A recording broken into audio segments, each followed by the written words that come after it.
ਦੇਖੋ ਰਾਜੋਆਣਾ ਸਾਹਿਬ ਨੂੰ ਜਦੋਂ ਫਾਂਸੀ ਆਉਣੀ ਸੀ ਉਹਦੀ ਤੋੜਨ ਦੇ ਲਈ ਅਸੀਂ ਜੇਲ੍ਹਾਂ ਵੀ ਭਰੀਆਂ, ਜੇਲ੍ਹਾਂ 'ਚ ਆਪ ਗਏ ਹਾਂ। ਰਾਜੋਆਣਾ ਸਾਹਿਬ ਨੂੰ ਇਹੋ ਜਿਹੀਆਂ ਤੂਮਤਾਂ ਸਰਦਾਰ ਗੁਰਚਰਨ ਸਿੰਘ ਦੇ ਉੱਤੇ ਇਹੋ ਜਿਹੀਆਂ ਤੂਮਤਾਂ ਨਹੀਂ ਸੀ ਲਾਉਣੀਆਂ ਚਾਹੀਦੀਆਂ। ਮਾਨ ਸਾਹਿਬ, ਕੌਮੀ ਇਨਸਾਫ ਮੋਰਚੇ ਦਾ ਭਵਿੱਖ ਕੀ ਵੇਖਦੇ ਹੋ? ਇਹ ਜਿਹੜਾ ਫੁੱਲ ਸਟਾਪ ਹਕੂਮਤ ਨੇ ਲਾਇਆ ਸਿੱਖਾਂ ਨੂੰ ਰਾਹਤ ਦੇਣ ਦਾ, ਇਹਦੀ ਵਜ੍ਹਾ ਇਹ ਹੈ ਕਿ ਅਗਲੇ ਸਾਲ ਇਲੈਕਸ਼ਨ ਆ ਰਹੀ ਹੈ ਪਾਰਲੀਮੈਂਟ ਦੇ ਕਿ ਜੇ ਸਿੱਖਾਂ ਨੂੰ ਰਾਹਤ ਦੇਤੀ, ਕਾਨੂੰਨੀ ਤੌਰ ਦੇ ਉੱਤੇ ਇਨਸਾਫ ਦੇਤਾ ਤੇ ਸਾਡੇ ਨਾਲੋਂ ਹਿੰਦੂਆਂ ਦਾ ਵੋਟ ਟੁੱਟ ਜਾਣਾ ਹੈ। ਤੁਸੀਂ ਮੰਨਦੇ ਜੋ ਉਦੋਂ ਟਕਰਾਅ ਦੀ ਸਥਿਤੀ ਪੈਦਾ ਹੋਈ ਸੀਗੀ 9 ਫਰਵਰੀ ਵਾਲੇ ਦਿਨ, ਤੁਹਾਨੂੰ ਲੱਗਦਾ ਉਹ ਹੋਣੀ ਚਾਹੀਦੀ ਸੀ ਜਾਂ ਨਹੀਂ ਹੋਣੀ ਚਾਹੀਦੀ? ਨਹੀਂ ਹੋਣੀ ਚਾਹੀਦੀ ਸੀ। ਇਹ ਜਿਹੜੇ ਸਿੱਖ ਪ੍ਰੋਮੀਨੈਂਟ ਚਿਹਰੇ ਜਿਹੜੇ ਬੀਜੇਪੀ ਜੁਆਇਨ ਕਰ ਰਹੇ ਆ, ਉਹ ਜੇ ਸਾਡੇ ਨਹੀਂ ਰਹੇ ਤੇ ਉਹਨਾਂ ਦੇ ਕੀ ਰਹਿਣਗੇ? ਇਹ ਐਂ ਲੱਗਦਾ ਹੈ ਕਿ ਬੰਦੀ ਸਿੱਖਾਂ ਦੇ ਵਿੱਚ ਆਪਸ ਦੇ ਵਿੱਚ ਯੂਨਿਟੀ ਨਹੀਂ ਹੈਗੀ। ਉਹ ਕਹਿੰਦੇ ਮੇਰੀਆਂ ਤਸਵੀਰਾਂ ਉੱਥੇ ਲੱਗੀਆਂ ਹੋਈਆਂ ਨੇ, ਮੈਂ ਅਕਾਲੀ ਸੀ, ਅਕਾਲੀ ਰਵਾਂਗਾ।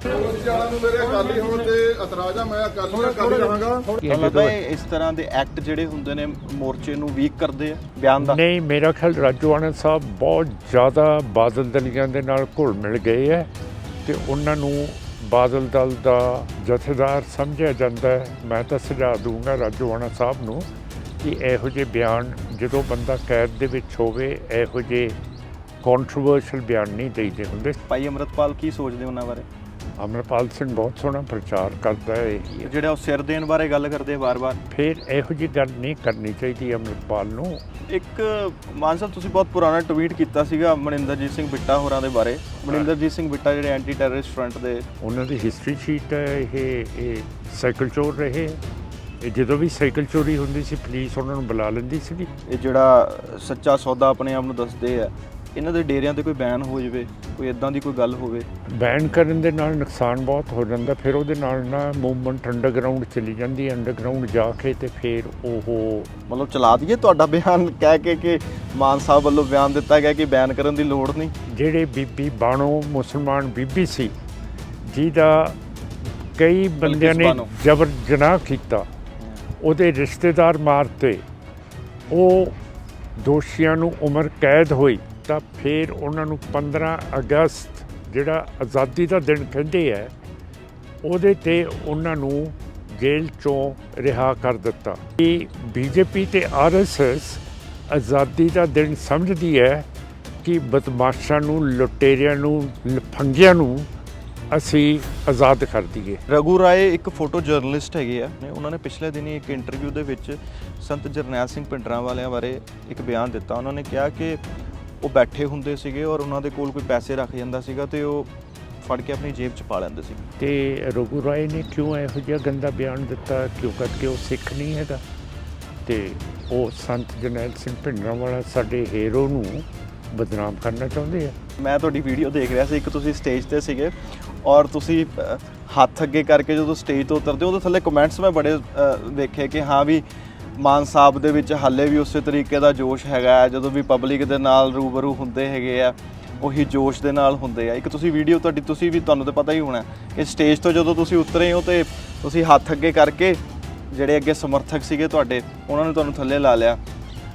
ਸਮਰਥਕ ਮੈਨੂੰ ਫੜ ਲੈਂਦੇ ਆ ਜਦੋਂ ਮੈਂ ਡਿੱਗਣ ਲੱਗਦਾ। ਰਮਨ ਸੰਧੂ ਲਿਖਦੇ ਨੇ ਕਿ ਕੋਈ ਦੀਵਾਰ ਨਹੀਂ ਹੁੰਦੀ, ਕੋਈ ਵੀ ਦਰ ਨਹੀਂ ਹੁੰਦਾ, ਅਸੀਂ ਵਣਜਾਰਿਆਂ ਦਾ ਘਰ ਨਹੀਂ ਹੁੰਦਾ। ਇਹ ਸ਼ੇਰ ਦੇ ਨਾਲ ਸ਼ੁਰੂਆਤ ਕਰਨ ਦੀ ਪਿੱਛੇ ਇੱਕ ਮਕਸਦ ਹੈ।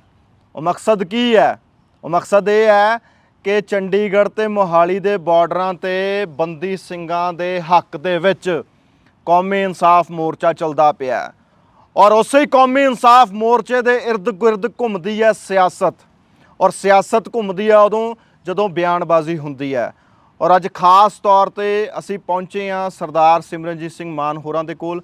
ਗੱਲਬਾਤ ਕਰਾਂਗੇ ਕਿਉਂਕਿ ਬਹੁਤ ਸਾਰੇ ਬਿਆਨ ਚੱਲਦੇ ਪਏ ਆ। ਬਲਵੰਤ ਸਿੰਘ ਰਾਜੋਆਣਾ ਹੋਰਾਂ ਨੇ ਬਿਆਨ ਦਿੱਤਾ, ਉਸ ਤੋਂ ਬਾਅਦ ਪੰਜਾਬ ਦੇ ਮੁੱਖ ਮੰਤਰੀ ਭਗਵੰਤ ਮਾਨ ਹੋਰਾਂ ਨੇ ਬਿਆਨ ਦਿੱਤਾ ਔਰ ਅਲੱਗ-ਅਲੱਗ ਤਰ੍ਹਾਂ ਦੇ ਬਿਆਨ ਆਉਂਦੇ ਪਏ ਆ। ਮਾਨ ਸਾਹਿਬ ਤੇ ਗੋਬਿੰਦ ਸਿੰਘ ਜੀ ਸਾਡੇ ਨਾਲ ਨੇ, ਗੱਲਬਾਤ ਕਰਦੇ ਹਾਂ। ਮਾਨ ਸਾਹਿਬ, ਬਹੁਤ-ਬਹੁਤ ਧੰਨਵਾਦ ਵਕਤ ਦੇਣ ਦੇ ਲਈ। ਵਾਹਿਗੁਰੂ ਜੀ ਕਾ ਖਾਲਸਾ, ਵਾਹਿਗੁਰੂ ਜੀ ਕੀ ਫਤਿਹ। ਬਹੁਤ ਸੋਹਣੀ ਗੱਲ ਕੀਤੀ ਹੈ। ਵਣਜਾਰਿਆਂ ਦੇ ਘਰ ਨਹੀਂ ਹੁੰਦੇ।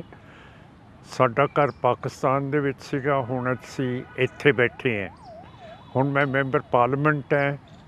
ਉੱਥੇ ਨਨਕਾਣਾ ਸਾਹਿਬ ਦੇ ਵਿੱਚ ਜੋ ਜਬਰ ਹੋਇਆ ਸੀਗਾ ਉਹਦੀ 102 ਸਾਲਾਂ ਦੀ ਬਰਸੀ ਸੀਗੀ। ਮੈਂ ਗਵਰਨਮੈਂਟ ਆਫ ਇੰਡੀਆ ਨੂੰ ਪੁੱਛਿਆ ਕਿ ਮੈਂ ਉੱਥੇ ਜਾਣਾ ਚਾਹੁੰਦਾ, ਪਰ ਗਵਰਨਮੈਂਟ ਆਫ ਇੰਡੀਆ ਨੇ ਮੈਨੂੰ ਜਵਾਬ ਨਹੀਂ ਦਿੱਤਾ, ਜਿਹਦਾ ਮਤਲਬ ਹੈ ਕਿ ਗਵਰਨਮੈਂਟ ਆਫ ਇੰਡੀਆ ਮੈਨੂੰ ਆਪਣੇ ਪੁਰਾਣੇ ਘਰ ਦੇ ਵਿੱਚ ਨਹੀਂ ਜਾਣ ਦੇਣਾ ਚਾਹੁੰਦੀ ਸੀ। ਤੁਹਾਡੀ ਗੱਲ ਬਿਲਕੁਲ ਠੀਕ ਹੈ ਬੰਜਾਰਿਆਂ ਦੀ, ਮੈਂ ਹੋਮਲੈਸ ਆਦਮੀ ਹਾਂ। ਬਾਵਜੂਦ ਇਸ ਦੇ ਵੀ ਕਿ ਤੁਸੀਂ ਜਦੋਂ ਲੋਕ ਸਭਾ ਦੇ ਵਿੱਚ ਮੋਦੀ ਸਾਹਿਬ ਦੀ ਤਾਰੀਫ ਕਰਤੀ, ਉਸ ਤੋਂ ਬਾਅਦ ਵੀ ਨਹੀਂ ਤੁਹਾਨੂੰ ਜਾਣ ਦਿੱਤਾ। ਮੋਦੀ ਸਾਹਿਬ ਦੀ ਤੁਸੀਂ ਤਾਰੀਫ ਕੀਤੀ, ਨਾਲ ਦੀ ਨਾਲ ਤੁਸੀਂ ਕਹਿਤਾ ਕਿ ਭਾਜਪਾ ਦੇ ਬਾਕੀ ਲੀਡਰ ਜਿਹੜੇ ਹੈਗੇ ਨੇ ਢਿੱਡ ਕੱਢਦੇ ਪਏ ਆ। ਦੇਖੋ ਇੱਕ ਗੱਲ ਹੈ, ਮੋਦੀ ਸਾਹਿਬ ਦੀ ਉਹਨਾਂ ਨੇ ਜੋ ਕੁਛ ਕੀਤਾ ਹੈ ਹਿੰਦੂਤਵਾ ਦੇ ਲਈ ਕੀਤਾ ਹੈ, ਹਿੰਦੂਆਂ ਦੇ ਲਈ ਕੀਤਾ ਹੈ, ਪਰ ਇੱਕ ਗੱਲ ਮੈਂ ਜਿਹੜੀ ਦੇਖੀ ਹੈ ਕਿ ਉਹਨਾਂ ਦੇ ਮਨ ਦੇ ਵਿੱਚ ਜਿਹੜੇ ਗਰੀਬ ਹੈ ਉਹਨਾਂ ਦਾ ਭਲਾ ਕਰਨ ਦੇ ਲਈ ਉਹਨਾਂ ਦਾ ਦਿਲ ਬਹੁਤ ਵੱਡਾ ਹੈਗਾ।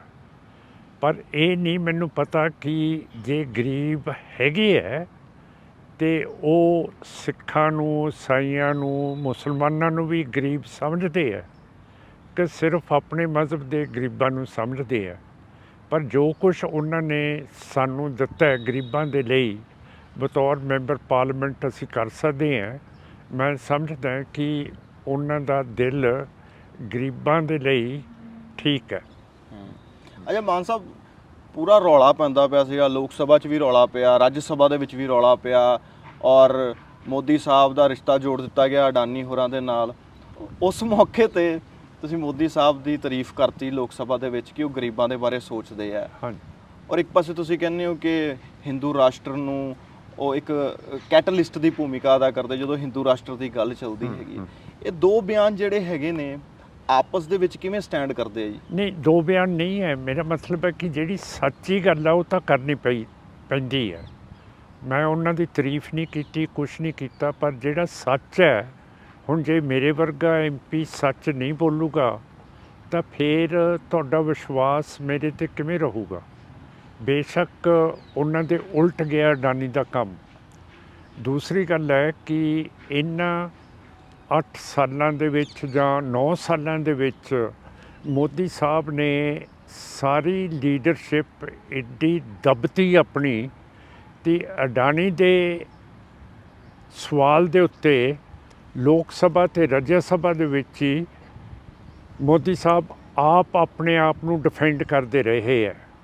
ਕੋਈ ਵੀ ਵੱਡਾ ਲੀਡਰ ਮੋਦੀ ਸਾਹਿਬ ਦੇ ਹੱਕ ਦੇ ਵਿੱਚ ਨਹੀਂ ਬੋਲਿਆ ਹੈਗਾ, ਨਾ BJP ਦਾ ਅਤੇ ਨਾ RSS ਦਾ। ਉਹ ਮੈਂ ਗਰੀਬਾਂ ਦੀ ਗੱਲ ਕੀਤੀ ਹੈ, ਪਰ ਅਡਾਨੀ ਦੇ ਮਸਲੇ 'ਤੇ ਕੋਈ ਨਾ ਕੋਈ ਤਾਂ RSS ਅਤੇ BJP ਦਾ ਵੱਡਾ ਲੀਡਰ ਬੋਲਣਾ ਚਾਹੀਦਾ ਸੀਗਾ, ਜਿਹਦਾ ਮਤਲਬ ਮੈਨੂੰ ਲੱਗਦਾ ਹੈ ਕਿ ਇਹਨਾਂ ਨੇ ਆਪਣੀ ਸਾਰੀ ਲੀਡਰਸ਼ਿਪ ਹੇਠਲੀ ਤਬਾਹ ਕਰ ਦਿੱਤੀ ਹੈ।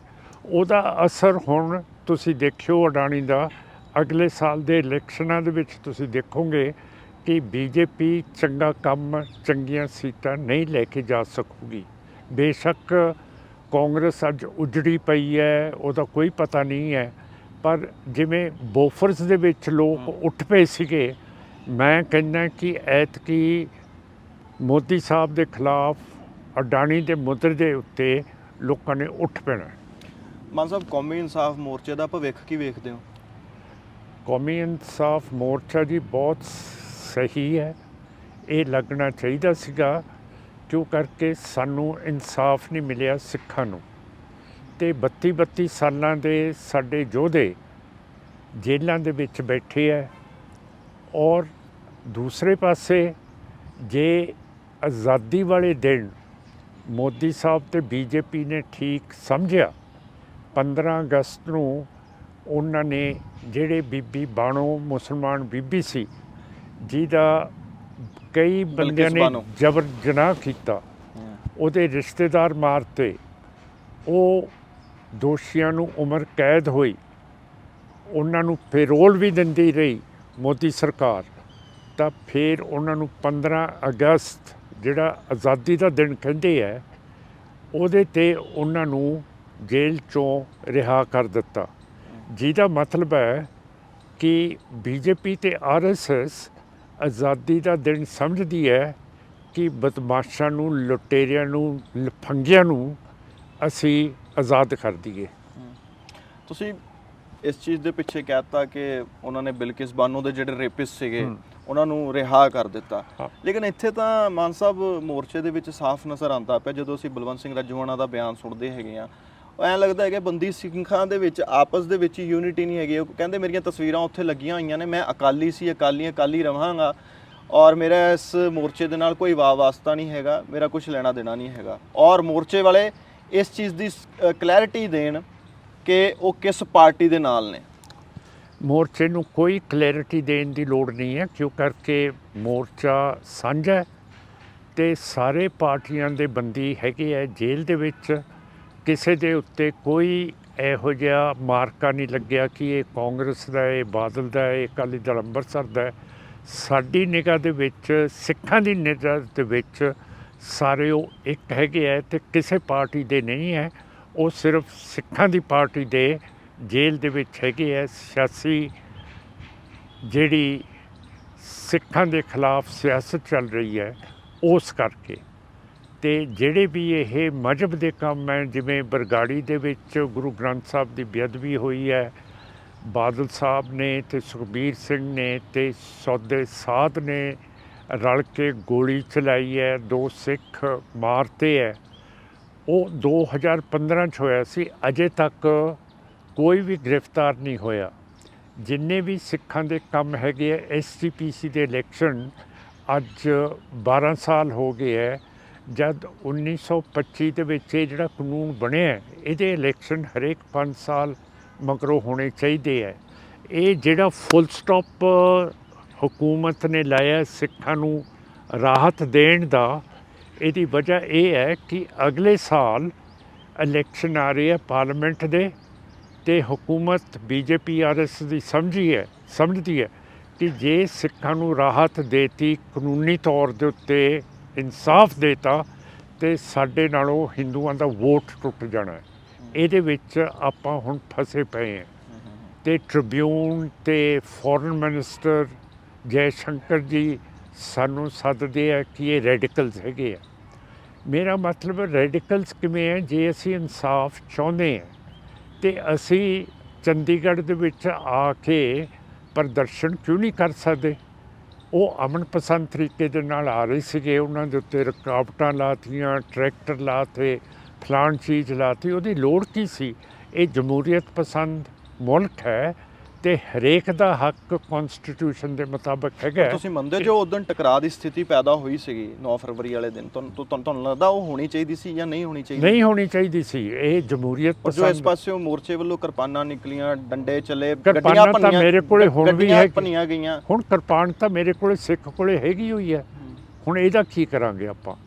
ਕਿਰਪਾਨਾਂ ਤਾਂ ਜਦੋਂ ਉਹਨਾਂ ਤੇ ਰੁਕਾਵਟ ਲਾਤੀ ਫੇਰ ਚੱਲੀਆਂ ਹੋਣਗੀਆਂ, ਨਹੀਂ ਤਾਂ ਉਹ ਤਾਂ ਮਨਪਸੰਦ ਤਰੀਕੇ ਦੇ ਨਾਲ ਅੱਗੇ ਜਾ ਕੇ ਉਹਨਾਂ ਨੇ ਆਪਣਾ ਮੀਟਿੰਗ ਕਰਨੀ ਸੀ, ਆਵਾਜ਼ ਉਠਾਉਣੀ ਸੀ ਤੇ ਵਾਪਸ ਮੁੜੇ ਆਉਣਾ ਸੀਗਾ।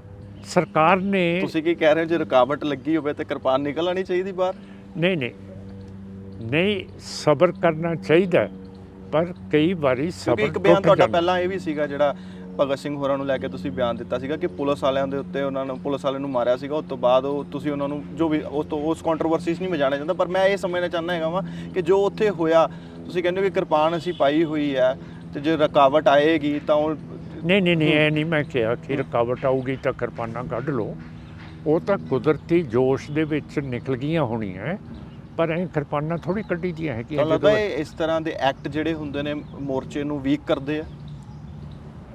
ਵੀਕ ਤਾਂ ਨਹੀਂ ਮੈਂ ਕਹਿੰਦਾ, ਕਿਉਂ ਕਰਕੇ ਫਿਰ ਸਰਕਾਰ ਨੇ ਜਮਹੂਰੀਅਤ ਹੱਕ ਉਹਨਾਂ ਨੂੰ ਕਿਉਂ ਨਹੀਂ ਦਿੱਤਾ? ਅੱਗੇ ਪੀਸਫੁਲੀ ਅਮਨ ਪਸੰਦ ਤਰੀਕੇ ਦੇ ਨਾਲ ਜਾ ਰਹੇ ਸੀਗੇ, ਉਹਨਾਂ ਨੂੰ ਜਾ ਲੈਣ ਦਿੰਦੇ। ਜਿੱਥੇ ਉਹ ਕੋਈ ਆਫਤ ਲਿਆਉਂਦੇ ਜਾਂ ਕੋਈ ਇਹ ਜਾਸਤੀ ਕਰਦੇ, ਉੱਥੇ ਉਹਨਾਂ ਦੇ ਕੋਲੇ ਰੋਕ ਹੋ ਸਕਦੀ ਸੀ। ਉਹਨਾਂ ਨੂੰ ਦੱਸਿਆ ਜਾ ਸਕਦਾ ਸੀ ਮੈਜਿਸਟ੍ਰੇਟ ਨੇ ਕਿ ਹੁਣ ਇੱਦੋਂ ਅੱਗੇ ਨਹੀਂ ਵੱਧ ਸਕਦੇ, ਕਿਉਂ ਕਰਕੇ ਇੱਥੇ ਹੁਣ ਵਾਇਲੈਂਸ ਜਾਂ ਝਗੜੇ ਹੋਣ ਵਾਲੇ ਹੈਗੇ ਹੈ।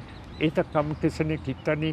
ਉਹਨਾਂ ਨੇ ਐਂ ਪ੍ਰਜ਼ਿਊਮ ਕਰ ਲਿਆ, ਸਮਝ ਲਿਆ ਕਿ ਸਿੱਖ ਹੈਗੇ ਹੀ ਇਹੋ ਜਿਹੇ ਹੈ, ਕਿ ਇਹ ਕਿਰਪਾਨਾਂ ਹੈਗੀਆਂ ਇਹਨਾਂ ਕੋਲੇ ਛੁਰੇ ਹੈ, ਇਹਨਾਂ ਕੋਲੇ ਵਰਚੇ ਹੈ, ਇਹਨਾਂ ਕੋਲੇ ਪਿਸਤੌਲ ਹੈ। ਉਹ ਹਿੰਦੂਤਵਾ ਦੇ ਲੋਕ ਉਹ ਮਿਸ ਜੱਜ ਸਿੱਖਾਂ ਨੂੰ ਕਰਦੇ, ਇਸ ਕਰਕੇ ਇੱਥੇ ਹੋਇਆ।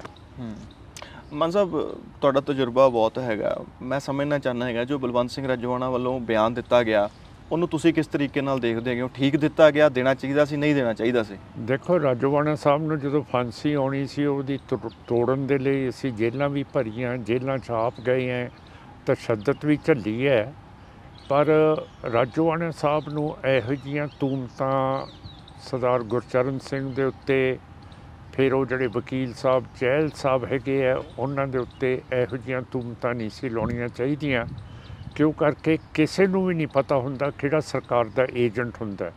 ਜਿਹੜਾ ਸਰਕਾਰ ਦਾ ਏਜੰਟ ਹੁੰਦਾ ਉਹ ਤੁਹਾਡਾ ਧੋਬੀ ਵੀ ਹੋ ਸਕਦਾ ਹੈ, ਉਹ ਤੁਹਾਡਾ ਸਫਾਈਆ ਵੀ ਹੋ ਸਕਦਾ ਹੈ, ਉਹ ਤੁਹਾਡਾ ਜਿਹੜੇ ਜੁੱਤੇ ਪੋਲਿਸ਼ ਕਰਦਾ ਉਹ ਵੀ ਹੋ ਸਕਦਾ ਹੈਗਾ। ਰਾਜੋਆਣਾ ਸਾਹਿਬ ਜੇਲ੍ਹ 'ਚ ਹੈ, ਉਹਨਾਂ ਨੂੰ ਕਿਵੇਂ ਪਤਾ ਕਿ ਇਹ ਟਾਊਟ ਹੈਗੇ ਹੈ ਸਰਕਾਰ ਦੇ? ਜਿਹੜਾ ਮੈਂ ਪੁਲਿਸ 'ਚ ਰਿਹਾ, ਮੈਂ ਇੰਟੈਲੀਜੈਂਸ 'ਚ ਰਿਹਾ, ਮੈਂ ਇਹ ਕੰਮ ਕੀਤਾ ਹੋਇਆ ਹੈ, ਅਤੇ ਐਂ ਥੋੜ੍ਹੀ ਏਜੰਟ ਬਣ ਜਾਂਦੇ ਹੈਗੇ ਜਿਹੜੇ ਇਹ ਐਵੇਂ ਮੂੰਹ 'ਚੋਂ ਕੱਢ ਦੋ ਅਤੇ ਉਹ ਏਜੰਟ ਬਣ ਜਾਂਦਾ। ਇਹਦਾ ਕੋਈ ਨੈਗੇਟਿਵ ਆਸਪੈਕਟ, ਕੋਈ ਨੈਗੇਟਿਵ ਅਸਰ ਪਏਗਾ ਜੀ ਮੋਰਚੇ 'ਤੇ ਬਿਆਨ ਦਾ? ਨਹੀਂ, ਮੇਰਾ ਖਿਆਲ ਰਾਜੋਆਣਾ ਸਾਹਿਬ ਬਹੁਤ ਜ਼ਿਆਦਾ ਬਾਦਲ ਦਲੀਆਂ ਦੇ ਨਾਲ ਘੁਲ ਮਿਲ ਗਏ ਹੈ ਅਤੇ ਉਹਨਾਂ ਨੂੰ ਇੱਕ ਬਾਦਲ ਦਲ ਦਾ ਜਥੇਦਾਰ ਸਮਝਿਆ ਜਾਂਦਾ ਹੈ ਅਤੇ ਇਹਦੇ ਨਾਲ ਕੋਈ ਫਰਕ ਨਹੀਂ ਪੈਣਾ। ਤਾਂ ਮੈਂ ਤਾਂ ਸੁਝਾਅ ਦੂੰਗਾ ਰਾਜੋਆਣਾ ਸਾਹਿਬ ਨੂੰ ਕਿ ਇਹੋ ਜਿਹੇ ਬਿਆਨ, ਜਦੋਂ ਬੰਦਾ ਕੈਦ ਦੇ ਵਿੱਚ ਹੋਵੇ, ਇਹੋ ਜਿਹੇ ਕੰਟਰੋਵਰਸ਼ੀਅਲ ਬਿਆਨ ਨਹੀਂ ਦੇਈਦੇ ਹੁੰਦੇ। ਸਾਰਿਆਂ ਨੂੰ ਮਿਲ ਕੇ ਚੱਲਣਾ ਚਾਹੀਦਾ, ਕਿਉਂ ਕਰਕੇ ਮੋਰਚੇ ਦੇ ਵਿੱਚ ਸਾਰੇ ਸਿੱਖਾਂ ਦੀ ਸਹਿਮਤੀ ਹੈਗੀ ਹੈ ਅਤੇ ਉਹਨਾਂ ਦੀ ਪਾਰਟੀ ਵੀ ਬਾਦਲ ਸਾਹਿਬ ਦੀ ਸਿਗਨੇਚਰਸ ਕਰ ਰਹੀ ਹੈ ਕਿ ਬੰਦੀਆਂ ਨੂੰ ਕੱਢੋ। ਕਿ ਰਾਜੋਆਣਾ ਸਾਹਿਬ ਇਹ ਬਾਦਲ ਨੂੰ ਕਹਿਣਗੇ ਕਿ ਇਹ ਜਿਹੜੀ ਇਹ ਤੁਸੀਂ ਦਸਤਖਤਾਂ ਦੀ ਮੁਹਿੰਮ ਸ਼ੁਰੂ ਕੀਤੀ ਹੈ ਇਹਨੂੰ ਵੀ ਬੰਦ ਕਰੋ? ਜੇ ਉਹਨਾਂ ਨੂੰ ਕਹਿਣਗੇ ਫਿਰ ਅਸੀਂ ਸਮਝਾਂਗੇ ਕਿ ਰਾਜੋਆਣਾ ਸਾਹਿਬ ਵਾਕਿਆ ਹੀ ਅਖਲਾਕੀ ਤੌਰ ਦੇ ਉੱਤੇ ਇਹਨਾਂ ਨੇ ਬਿਆਨ ਦਿੱਤਾ। ਮਾਨ ਸਾਹਿਬ, ਤੁਸੀਂ ਲੋਕ ਸਭਾ ਦਾ ਬਜਟ ਸੈਸ਼ਨ ਦੇ ਵਿੱਚ ਉੱਥੇ ਸ਼ਮੂਲੀਅਤ ਸੀਗੀ ਤੁਹਾਡੀ, ਤੁਸੀਂ ਉੱਥੇ ਸੀਗੇ। ਤੁਸੀਂ ਲੋਕ ਸਭਾ ਜਿਹੜੀਆਂ ਜਿਮਣੀ ਚੋਣਾਂ ਸੀਗੀਆਂ ਉਹ ਲੜੀਆਂ, ਜਿੱਤੀਆਂ ਵੀ, ਔਰ ਉੱਥੋਂ ਦੇ ਲੋਕਾਂ ਨੂੰ ਤੁਹਾਡੇ ਕੋਲੋਂ ਬਹੁਤ ਉਮੀਦਾਂ ਹੈਗੀਆਂ ਨੇ। ਗੋਬਿੰਦ ਜੀ ਵੀ ਮੇਰੇ ਨਾਲ ਹੈਗੇ, ਕਿਉਂਕਿ ਬਹੁਤ ਸਾਰੀਆਂ ਚੀਜ਼ਾਂ ਉਹ ਵੀ ਦੇਖਦੇ ਹੈਗੇ ਨੇ, ਓਬਜ਼ਰਵ ਕਰਦੇ ਹੈਗੇ ਆ।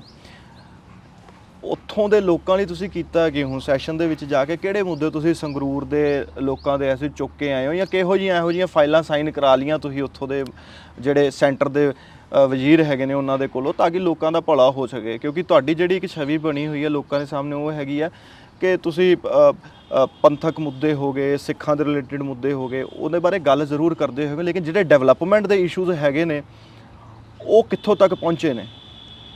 ਲੋਕ ਭੁੱਲ ਗਏ ਜਦੋਂ ਮੈਂ ਪਹਿਲਾ MP ਸੀਗਾ, ਜਿੰਨੇ ਸਾਰੇ ਪਿੰਡਾਂ ਦੇ ਵਿੱਚ ਆਪਣੀ MP ਲੈਡ ਭੇਜ ਕੇ ਲੋਕਾਂ ਦੇ ਕੰਮ ਕੀਤੇ ਹੈ।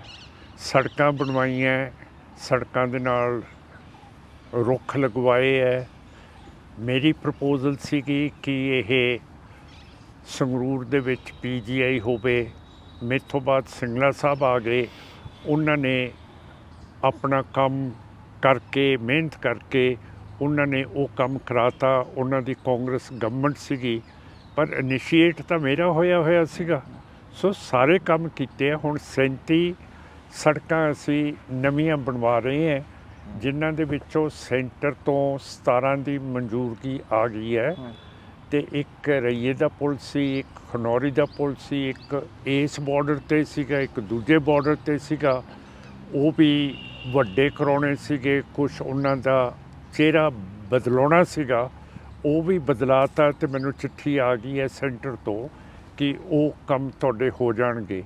ਕੋਈ ਕੰਮ ਮੇਰਾ ਕੋਈ ਰੁਕਿਆ ਨਹੀਂ, ਅਤੇ ਹਸਪਤਾਲਾਂ ਦੇ ਬਾਰੇ, ਡਾਕਟਰਾਂ ਦੇ ਬਾਰੇ, ਨਰਸਾਂ ਦੇ ਬਾਰੇ ਸਾਡੇ ਵਿੱਚ ਬਹੁਤ ਕਮੀ ਹੈਗੀ ਹੈ। ਸੰਗਰੂਰ, ਮੇਰੇ ਬਰਨਾਲੇ ਦੇ ਵਿੱਚ, ਮਲੇਰਕੋਟਲੇ ਦੇ ਵਿੱਚ, ਉਹਦੇ ਬਾਰੇ ਮੈਂ ਕੋਸ਼ਿਸ਼ ਕਰ ਰਹੀ ਹਾਂ। ਅਤੇ ਜਿਹੜੀ ਉੱਥੇ ਮੈਡੀਕਲ ਕਾਲਜ ਬਣਨਾ ਸੀਗਾ ਮਸਤੂਆਣੇ, ਉਹਦੇ ਉੱਤੇ ਚੀਫ ਮਿਨਿਸਟਰ ਸਾਹਿਬ ਨੇ ਰੋਕ ਲਾਤੀ ਸੀਗੀ, ਰੁੱਸ ਗਏ ਸੀਗੇ ਕਿ ਇਹ ਬਾਦਲ ਅਤੇ ਢੀਂਡਸਾ ਸਾਹਿਬ ਇਹਨੂੰ ਹੋਣ ਨਹੀਂ ਦਿੰਦੇ, ਕਮੇਟੀ ਨੇ ਮੇਰੇ ਕੋਲ ਆ ਕੇ ਕਿਹਾ ਕਿ ਜੀ ਅਸੀਂ ਬਿਲਕੁਲ ਰੁਕਾਵਟ ਨਹੀਂ ਪਾਉਂਦੇ, ਜਿਹੜੀ ਜ਼ਮੀਨ ਚੀਫ ਮਿਨਿਸਟਰ ਸਾਹਿਬ ਕਹਿੰਦੇ ਆ ਉਹ ਸਭ ਜੁਡਿਸ ਹੈ, ਉਹਦਾ ਕੇਸ ਅਦਾਲਤ ਦੇ ਵਿੱਚ ਚੱਲ ਰਿਹਾ, ਉਹਦੇ 'ਤੇ ਮੈਡੀਕਲ ਕਾਲਜ ਨਹੀਂ ਬਣ ਸਕਦਾ। ਉਹਨਾਂ ਨੇ 19 ਜ਼ਮੀਨ ਲਿਖ ਕੇ ਮੈਨੂੰ ਇੱਕ ਦੂਜੇ ਪਾਸੇ ਮਸਤਵਾਣਾ ਸਾਹਿਬ ਦੇ ਦੇਤੀ। ਉਹ ਚਿੱਠੀ ਮੈਂ ਚੀਫ ਮਿਨਿਸਟਰ ਸਾਹਿਬ ਨੂੰ ਭੇਜਦੀ ਹੈ ਕਿ ਜੀ ਇੱਥੇ ਆਪਣਾ ਮੈਡੀਕਲ ਕਾਲਜ ਬਣ ਜਾਵੇ। ਤਾਂ ਮੇਰਾ ਮਤਲਬ ਕਹਿਣ ਦਾ ਕਿ ਜੇ ਉਹ ਬਣੂਗਾ, ਉਹ ਵੀ ਚੀਫ ਮਿਨਿਸਟਰ ਸਾਹਿਬ ਸਾਡੇ ਸੰਗਰੂਰ ਦੇ ਹੈ, ਮੈਂ ਉੱਥੋਂ ਦਾ ਮੈਂਬਰ ਪਾਰਲੀਮੈਂਟ ਹੈ, ਫਲ ਤਾਂ ਸਾਨੂੰ ਦੋਨਾਂ ਨੂੰ ਮਿਲੂਗਾ। ਤਾਂ ਮੇਰਾ ਮਤਲਬ ਇਹਦੇ 'ਚ ਰੁਕਾਵਟ ਪਾਉਣ ਦੀ ਕੀ ਲੋੜ ਹੈ ਕਿ ਬਾਦਲ ਨੇ ਕਰਤਾ ਜਾਂ ਢੀਂਡਸੇ ਨੇ ਕਰਤਾ। ਮੇਰਾ ਮਤਲਬ ਕੰਮ ਤਾਂ ਸਾਡਾ ਦੋਨਾਂ ਦਾ ਹੋਣਾ, ਨਾਲੇ ਚੀਫ ਮਿਨਿਸਟਰ ਦਾ ਨਾ ਹੋਣਾ, ਨਾਲੇ ਮੇਰਾ। ਇਹਦੇ ਨਾਲ ਨਾ ਢੀਂਡਸਾ ਸਾਹਿਬ ਦਾ ਤਲਕ ਹੈ, ਨਾ ਇਹ ਬਾਦਲ ਸਾਹਿਬ ਦਾ। ਉਹਨਾਂ ਦੇ ਕਰਕੇ ਇਸ ਦੇ ਉੱਤੇ ਰੁਕਾਵਟ ਪਾ ਦੇਣੀ ਇਹ ਕਾਹਦੀ ਸਿਆਣਪ ਹੈ। ਸੋ ਸਾਰੇ ਕੰਮ ਜਿੰਨੇ ਵੀ ਹੈਗੇ ਆ, ਹੁਣ ਸਾਡੇ ਬਰਨਾਲੇ ਦੇ ਵਿੱਚ, ਸਾਡੇ ਸੰਗਰੂਰ ਅਤੇ ਮਲੇਰਕੋਟਲੇ ਦੇ ਵਿੱਚ ਪੈਸਾ ਸਾਡੇ ਕੋਲ ਆ ਗਿਆ ਹੈ ਕਿ ਸਾਰੀਆਂ ਬਿਜਲੀ ਦੀਆਂ ਤਾਰਾਂ ਤਬਦੀਲ ਹੋ ਜਾਣਗੀਆਂ, ਨਵੀਆਂ ਲੱਗਣਗੀਆਂ, ਨਵੇਂ ਖੰਭੇ ਲੱਗਣਗੇ, ਜਿਹਦੇ ਨਾਲ ਬਿਜਲੀ ਦਾ ਅਜਾਇਆ ਨਹੀਂ ਹੋਊਗਾ, ਉਹਦੇ ਵਿੱਚ ਕੋਈ ਫਲਕਚੁਏਸ਼ਨ ਨਹੀਂ ਹੋਊਗੀ, 24 ਘੰਟੇ ਬਿਜਲੀ ਆਊਗੀ ਅਤੇ ਕਿਸੇ ਦੀ ਵੀ ਲੰਗਰ ਦੀ, ਫਰਿੱਜ ਦੀ ਜਾਂ ਹੀਟਰ ਦੀ ਕੋਈ ਵੀ ਇਹੋ ਜਿਹੀ ਚੀਜ਼ ਸੜੂਗੀ ਨਹੀਂ। ਸੋ ਇਹ ਬਹੁਤ ਵੱਡੀ ਚੀਜ਼ ਹੈ ਕਿ ਜਿਹੜਾ ਇਹ ਫਿਰ ਸਾਰੇ ਇਹ ਜਿਹੜੇ ਛੱਪੜ ਸੀਗੇ ਉਹ ਪੱਕੇ ਕਰਾ ਰਹੇ ਹੈ, ਉਹਨਾਂ ਦੇ ਵਿੱਚ ਮਸ਼ੀਨਾਂ ਲਾ ਰਹੇ ਹੈ ਕਿ ਇਹਨਾਂ ਦਾ ਪਾਣੀ ਸਾਫ਼ ਹੋ ਕੇ ਉਹਨਾਂ ਦੇ ਵਿੱਚ ਵਧੀਆ ਪਾਣੀ ਹੋਵੇ, ਜਿਹੜਾ ਅਜਾਇਆ ਪਾਣੀ ਹੈ ਉਹ ਖੇਤਾਂ 'ਚ ਚਲਿਆ ਜਾਵੇ। ਸੋ ਸਾਰੇ ਕੰਮ ਕਰਾ ਰਹੇ ਹੈ ਉੱਥੇ। ਇਹ ਤੋਂ ਜ਼ਿਆਦਾ ਇਹ ਜਿੰਨੇ ਵੀ ਹੋਰ ਕੰਮ ਹੈ, ਫਿਰ ਜਿੰਨੇ ਵੀ ਕੈਂਸਰ ਦੇ ਪੇਸ਼ੈਂਟ ਹੈ, ਜਿੰਨੇ ਵੀ ਗੁਰਦੇ ਦੇ ਪੇਸ਼ੈਂਟ ਹੈ, ਜਿੰਨੇ ਵੀ ਦਿਲ ਦੇ ਪੇਸ਼ੈਂਟ ਹੈ, ਜਿੰਨੇ ਵੀ ਲਿਵਰ ਦੇ ਪੇਸ਼ੈਂਟ ਹੈ, ਜਿਨ੍ਹਾਂ ਦਾ ਖਰਚ ਬਹੁਤ ਜ਼ਿਆਦਾ ਹੁੰਦਾ ਹੈ, ਉਹਨਾਂ ਨੂੰ 3-3 ਲੱਖ ਰੁਪਈਆ ਦਵਾਇਆ ਪ੍ਰਾਈਮ ਮਿਨਿਸਟਰ ਦੀ ਫੰਡ ਦੇ ਵਿੱਚੋਂ। ਸੋ ਮੇਰਾ ਮਤਲਬ ਹੈ ਕਿ ਕੰਮ ਰੁਕਿਆ ਨਹੀਂ। ਮੈਂ ਹੁਣੇ 7 ਮਹੀਨੇ ਹੋਏ ਆ MP ਬਣਿਆ ਅਤੇ 7 ਮਹੀਨਿਆਂ ਦੇ ਵਿੱਚ ਸਾਬਤ ਕਰਤਾ ਹੈ ਕਿ ਇੱਥੇ MP ਕੋਈ ਹੈਗਾ ਜਿਹੜਾ ਕੰਮ ਕਰ ਰਿਹਾ ਅਤੇ ਲੋਕਾਂ ਦੇ ਲਈ ਆਪਣਾ ਪਸੀਨਾ ਵੀ ਅਤੇ ਆਪਣਾ ਟਾਈਮ ਵੀ ਦੇ ਰਿਹਾ ਸਾਰਾ ਕੁਛ ਉੱਥੇ। ਅਤੇ ਕੋਈ ਝਗੜਾ ਨਹੀਂ ਹੋਣ ਦਿੱਤਾ ਉੱਥੇ, ਕੋਈ ਕਿਸੇ ਕਿਸਮ ਦਾ ਲੁਟੇਰਾ ਨਹੀਂ ਹੈਗਾ, ਕੋਈ ਉੱਥੇ ਗੈਂਗਸਟਰ ਹੈ ਨਹੀਂ ਗਾ। ਬਿਲਕੁਲ ਐਂ ਲੱਗਦਾ ਕਿ ਜਿਵੇਂ ਚੈਨ ਦੀ ਬਾਂਸਰੀ ਵੱਜ ਰਹੀ ਹੈ, ਪੀਸ ਹੈ, ਪੁਲਿਸ ਠੀਕ ਹੈ, ਜਿਹੜਾ ਨਿਜ਼ਾਮ DC ਦੇ ਮਹਿਕਮੇ ਹੈ ਉਹ ਠੀਕ ਹੈ, ਸਾਰਾ ਕੁਝ ਠੀਕ ਚੱਲੀ ਜਾਂਦਾ ਹੈਗਾ। ਪਰ ਜਿਹੜਾ ਮਲੇਰਕੋਟਲਾ ਹੈ ਉਹ ਮੁਸਲਮਾਨਾਂ ਦਾ ਜ਼ਿਲ੍ਹਾ ਹੈਗਾ, ਉੱਥੇ ਮੈਨੂੰ ਲੋੜ ਪਊਗੀ ਬਹੁਤ ਜ਼ਿਆਦਾ ਕੰਮ ਕਰਨ ਦੀ, ਕਿਉਂ ਕਰਕੇ ਉੱਥੇ ਗੰਦਗੀ ਜ਼ਿਆਦਾ ਹੈ। ਅਤੇ ਆਪਣਾ ਗੰਦਗੀ ਦਾ ਕਾਰਨ ਕੀ ਹੈ ਜੀ? ਗੰਦਗੀ ਦਾ ਸਫਾਈ ਨਹੀਂ ਹੁੰਦੀ ਜੀ ਉੱਥੇ। ਇਹ ਹਿੰਦੂਤਵਾ ਦੀ ਮਰਜ਼ੀ ਹੈ। ਹਿੰਦੂਤਵਾ ਦੀ ਕਿਵੇਂ ਮਰਜ਼ੀ ਹੈ ਜੀ? ਇਹ ਮੁਸਲਮਾਨਾਂ ਨੂੰ ਘਟੀਆ ਸਮਝਦੇ ਹੈ ਜੀ। ਇਹ ਮੇਰਾ ਮਤਲਬ ਮੁਸਲਮਾਨਾਂ ਨੂੰ, ਹੁਣ ਦੇਖੋ ਜੇ ਜਦੋਂ ਮੈਨੂੰ ਮਾਨ ਸਾਹਿਬ ਇੱਕ ਚੀਜ਼ ਦੱਸੋ, ਜਦੋਂ ਤੁਸੀਂ ਹਿੰਦੂਤਵ ਦੀ ਗੱਲ ਕਰਦੇ ਹੋ, ਹਾਂ, ਉਦੋਂ ਫਿਰ ਤੁਸੀਂ ਸਪੈਸੀਫਿਕਲੀ ਕਿਸੇ ਸੰਗਠਨ ਨੂੰ ਟਾਰਗੇਟ ਕਰਦੇ ਹੋ ਜਾਂ ਪੂਰੀ ਜਿੰਨੀ ਹਿੰਦੂ ਪੋਪੂਲੇਸ਼ਨ ਹੈ ਉਹਦੇ 'ਚ ਸਮਾ ਜਾਂਦੀ ਹੈ? ਜਿਵੇਂ ਸਿੱਖਾਂ ਨੂੰ ਰੈਡੀਕਲ ਤੇ ਟੈਰਰਿਸਟ ਕਹਿੰਦੇ ਆ ਨਾ, ਸਮਝ ਲਓ। ਇਹ ਕੌਣ ਲੋਕ ਕਹਿੰਦੇ ਆ ਜੀ? ਇਹ ਟ੍ਰਿਬਿਊਨ ਕਹਿੰਦੀ ਹੈ, ਸਟੇਟਸਮੈਨ ਕਹਿੰਦੀ ਹੈ, ਇੰਡੀਅਨ ਐਕਸਪ੍ਰੈਸ ਕਹਿੰਦੀ ਹੈ। ਇਹ ਤਾਂ ਮੀਡੀਆ ਅਦਾਰੇ ਹੋ ਗਏ। ਹਾਂ, ਮੀਡੀਆ ਕਹਿੰਦਾ ਹੈ ਤੇ ਮੀਡੀਆ ਅਦਾਰੇ ਹੋ ਗਏ। ਕਿਸੇ ਨੇ ਇੱਕ ਓਪੀਨੀਅਨ ਲਿਖਤਾ ਹੋਏਗਾ। ਸਰਕਾਰ ਨੇ ਵੀ, ਫੋਰਨ ਮਿਨਿਸਟਰ ਨੇ ਆਸਟ੍ਰੇਲੀਆ ਨੂੰ ਬਿਆਨ ਦਿੱਤਾ ਪਰਸੋਂ ਕਿ ਉੱਥੇ ਆਸਟ੍ਰੇਲੀਆ ਦੇ ਵਿੱਚ ਰੈਡੀਕਲ ਸਿੱਖ ਹੈਗੇ ਹੈ, ਉਹਨਾਂ ਦੇ ਉੱਤੇ ਕਾਬੂ ਪਾਓ। ਅਤੇ ਮੈਂ ਲਿਖਿਆ ਕਿ ਇਹ ਸਿੱਖਾਂ ਦੇ ਉੱਤੇ ਕਿਉਂ ਤੁਸੀਂ ਵਰਸ਼ੇ ਹੋ, ਅਤੇ ਇਹ ਤੁਸੀਂ ਜਿਹੜੇ ਸਿੱਖਾਂ ਦੇ ਕੰਮ ਹੈਗੇ ਹੈ ਉਹ ਤਾਂ ਹਿੰਦੁਸਤਾਨ ਦੇ ਵਿੱਚ ਉਹਨਾਂ ਨਾਲ ਗੱਲਬਾਤ ਕਰੋ, ਉਹਨਾਂ ਨੂੰ ਸੁਧਾਰੋ। ਫਿਰ ਤੁਹਾਨੂੰ ਕੈਨੇਡਾ ਅਤੇ ਇਹ ਅਮਰੀਕਾ ਅਤੇ ਆਸਟ੍ਰੇਲੀਆ ਦੇ ਪ੍ਰਾਈਮ ਮਿਨਿਸਟਰ ਨੂੰ ਲੋੜ ਨਹੀਂ ਪੈਣੀ ਕਿ ਉੱਥੇ ਸਿੱਖ ਰੈਡੀਕਲਸ ਹੋ ਗਏ ਹੈਗੇ। ਔਰ ਵੱਡੇ ਜਿਹੜੇ ਸਿੱਖ ਪ੍ਰੋਮੀਨੈਂਟ ਚਿਹਰੇ ਜਿਹੜੇ BJP ਜੁਆਇਨ ਕਰ ਰਹੇ ਆ, ਉਹ ਜੇ ਸਾਡੇ ਨਹੀਂ ਰਹੇ ਤੇ ਉਹਨਾਂ ਦੇ ਕੀ ਰਹਿਣਗੇ? ਇਹ ਲਾਲੇ ਬੜੇ, ਮੇਰਾ ਮਤਲਬ ਇਹਨਾਂ ਦਾ ਦਿਮਾਗ ਬਹੁਤ ਤਕੜਾ ਹੁੰਦਾ ਹੈ। ਇਹਨਾਂ ਨੂੰ ਸਭ ਪਤਾ ਹੈ ਕਿ ਇਹ ਦਿਖਾਵੇ ਲਈ ਲਿਆਂਦੇ ਹੈਗੇ, ਵਿੰਡੋ ਡਰੈਸਿੰਗ ਕੀਤੀ ਹੋਈ ਹੈ। ਤੇ ਥੋੜ੍ਹੇ ਜਿਹੇ ਸਿੱਖ ਇਹਨਾਂ ਨਾਲ ਪ੍ਰਭਾਵਿਤ ਹੋ ਜਾਣਗੇ ਇਸੇ ਕਰਕੇ। ਪਰ ਦਿੱਤਾ ਤਾਂ ਉਹਨਾਂ ਨੂੰ ਕੁਛ ਨਹੀਂ ਹੈ ਅਜੇ ਤੱਕ। ਉਹ ਤਾਂ ਇਹ ਦੇਣ ਤੋਂ ਤੁਹਾਡਾ ਕੀ ਭਾਵ ਹੈ ਜੀ? ਕੋਈ ਅਹੁਦਾ ਨਹੀਂ ਦਿੱਤਾ, ਕੋਈ ਕੁਛ ਨਹੀਂ ਦਿੱਤਾ ਹੈਗਾ।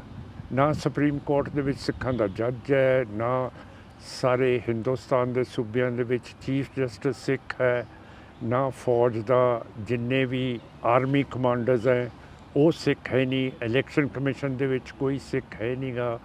ਕੈਬਨਿਟ ਦੇ ਵਿੱਚ ਇੱਕ ਸਿੱਖ ਹੈ ਪਰ ਉਹਨੂੰ ਛੋਟਾ ਜਿਹਾ ਮਹਿਕਮਾ ਦਿੱਤਾ ਹੈ, ਜਦ ਕਿ 1947 ਤੋਂ ਬਾਅਦ ਸਿੱਖਾਂ ਨੂੰ ਵਿਦੇਸ਼ੀ ਮਾਮਲੇ ਦਿੱਤੇ ਜਾਂਦੇ ਸੀਗੇ, ਰੱਖਿਆ ਦੇ ਮਾਮਲੇ ਦਿੱਤੇ ਜਾਂਦੇ ਸੀਗੇ, ਫਾਈਨੈਂਸ ਦੇ ਦਿੱਤੇ ਜਾਂਦੇ ਸੀਗੇ, ਵੱਡੇ ਵੱਡੇ ਤਕੜੇ। ਤੇ ਇੱਕ ਵਾਰੀ ਪ੍ਰਾਈਮ ਮਿਨਿਸਟਰ ਵੀ ਸਰ ਮਨਮੋਹਨ ਸਿੰਘ ਬਣ ਗਏ ਸੀਗੇ। ਐਤਕੀ ਤਾਂ ਸਿੱਖਾਂ ਦਾ ਚਿਹਰਾ ਹੀ ਮਸਾਂ ਦਿਖਦਾ ਉੱਥੇ, ਇੱਕੋ ਹੀ ਇੱਕ ਹੈ ਸਾਡੇ ਉੱਥੇ, ਹੋਰ ਤਾਂ ਕੋਈ ਹੈ ਹੀ ਨਹੀਂ ਹੈ। ਸੋ ਮੇਰਾ ਮਤਲਬ ਹੈ ਕਿ ਘੱਟ ਗਿਣਤੀਆਂ ਦੇ ਉੱਤੇ ਬਹੁਤ ਜ਼ਿਆਦਾ ਬੀਜੇਪੀ ਅਤੇ RSS ਕਰ ਰਹੀ ਹੈ। ਅਤੇ 2013 ਦੇ ਵਿੱਚ ਵੀ ਮੈਂ ਐਤਕੀ ਜਦੋਂ ਤੁਸੀਂ ਕਹਿੰਦੇ ਹੋ ਮੈਂ ਮੋਦੀ ਸਾਹਿਬ ਦੀ ਤਾਰੀਫ ਕੀਤੀ ਹੈ, ਉਦੋਂ ਇਹ ਚੀਫ ਮਿਨਿਸਟਰ ਸੀਗੇ ਅਤੇ ਇਹਨਾਂ ਨੇ 60,000 ਸਿੱਖ ਜ਼ਿਮੀਂਦਾਰ ਉਹਨਾਂ ਦੀਆਂ ਜ਼ਮੀਨਾਂ ਖੋਹ ਕੇ, ਘਰ ਖੋਹ ਕੇ ਬੇਘਰ ਕਰਤੇ ਸੀਗੇ, ਗੈਰ ਜ਼ਮੀਨਾਂ ਤੋਂ ਕਰ ਗਏ ਸੀਗੇ।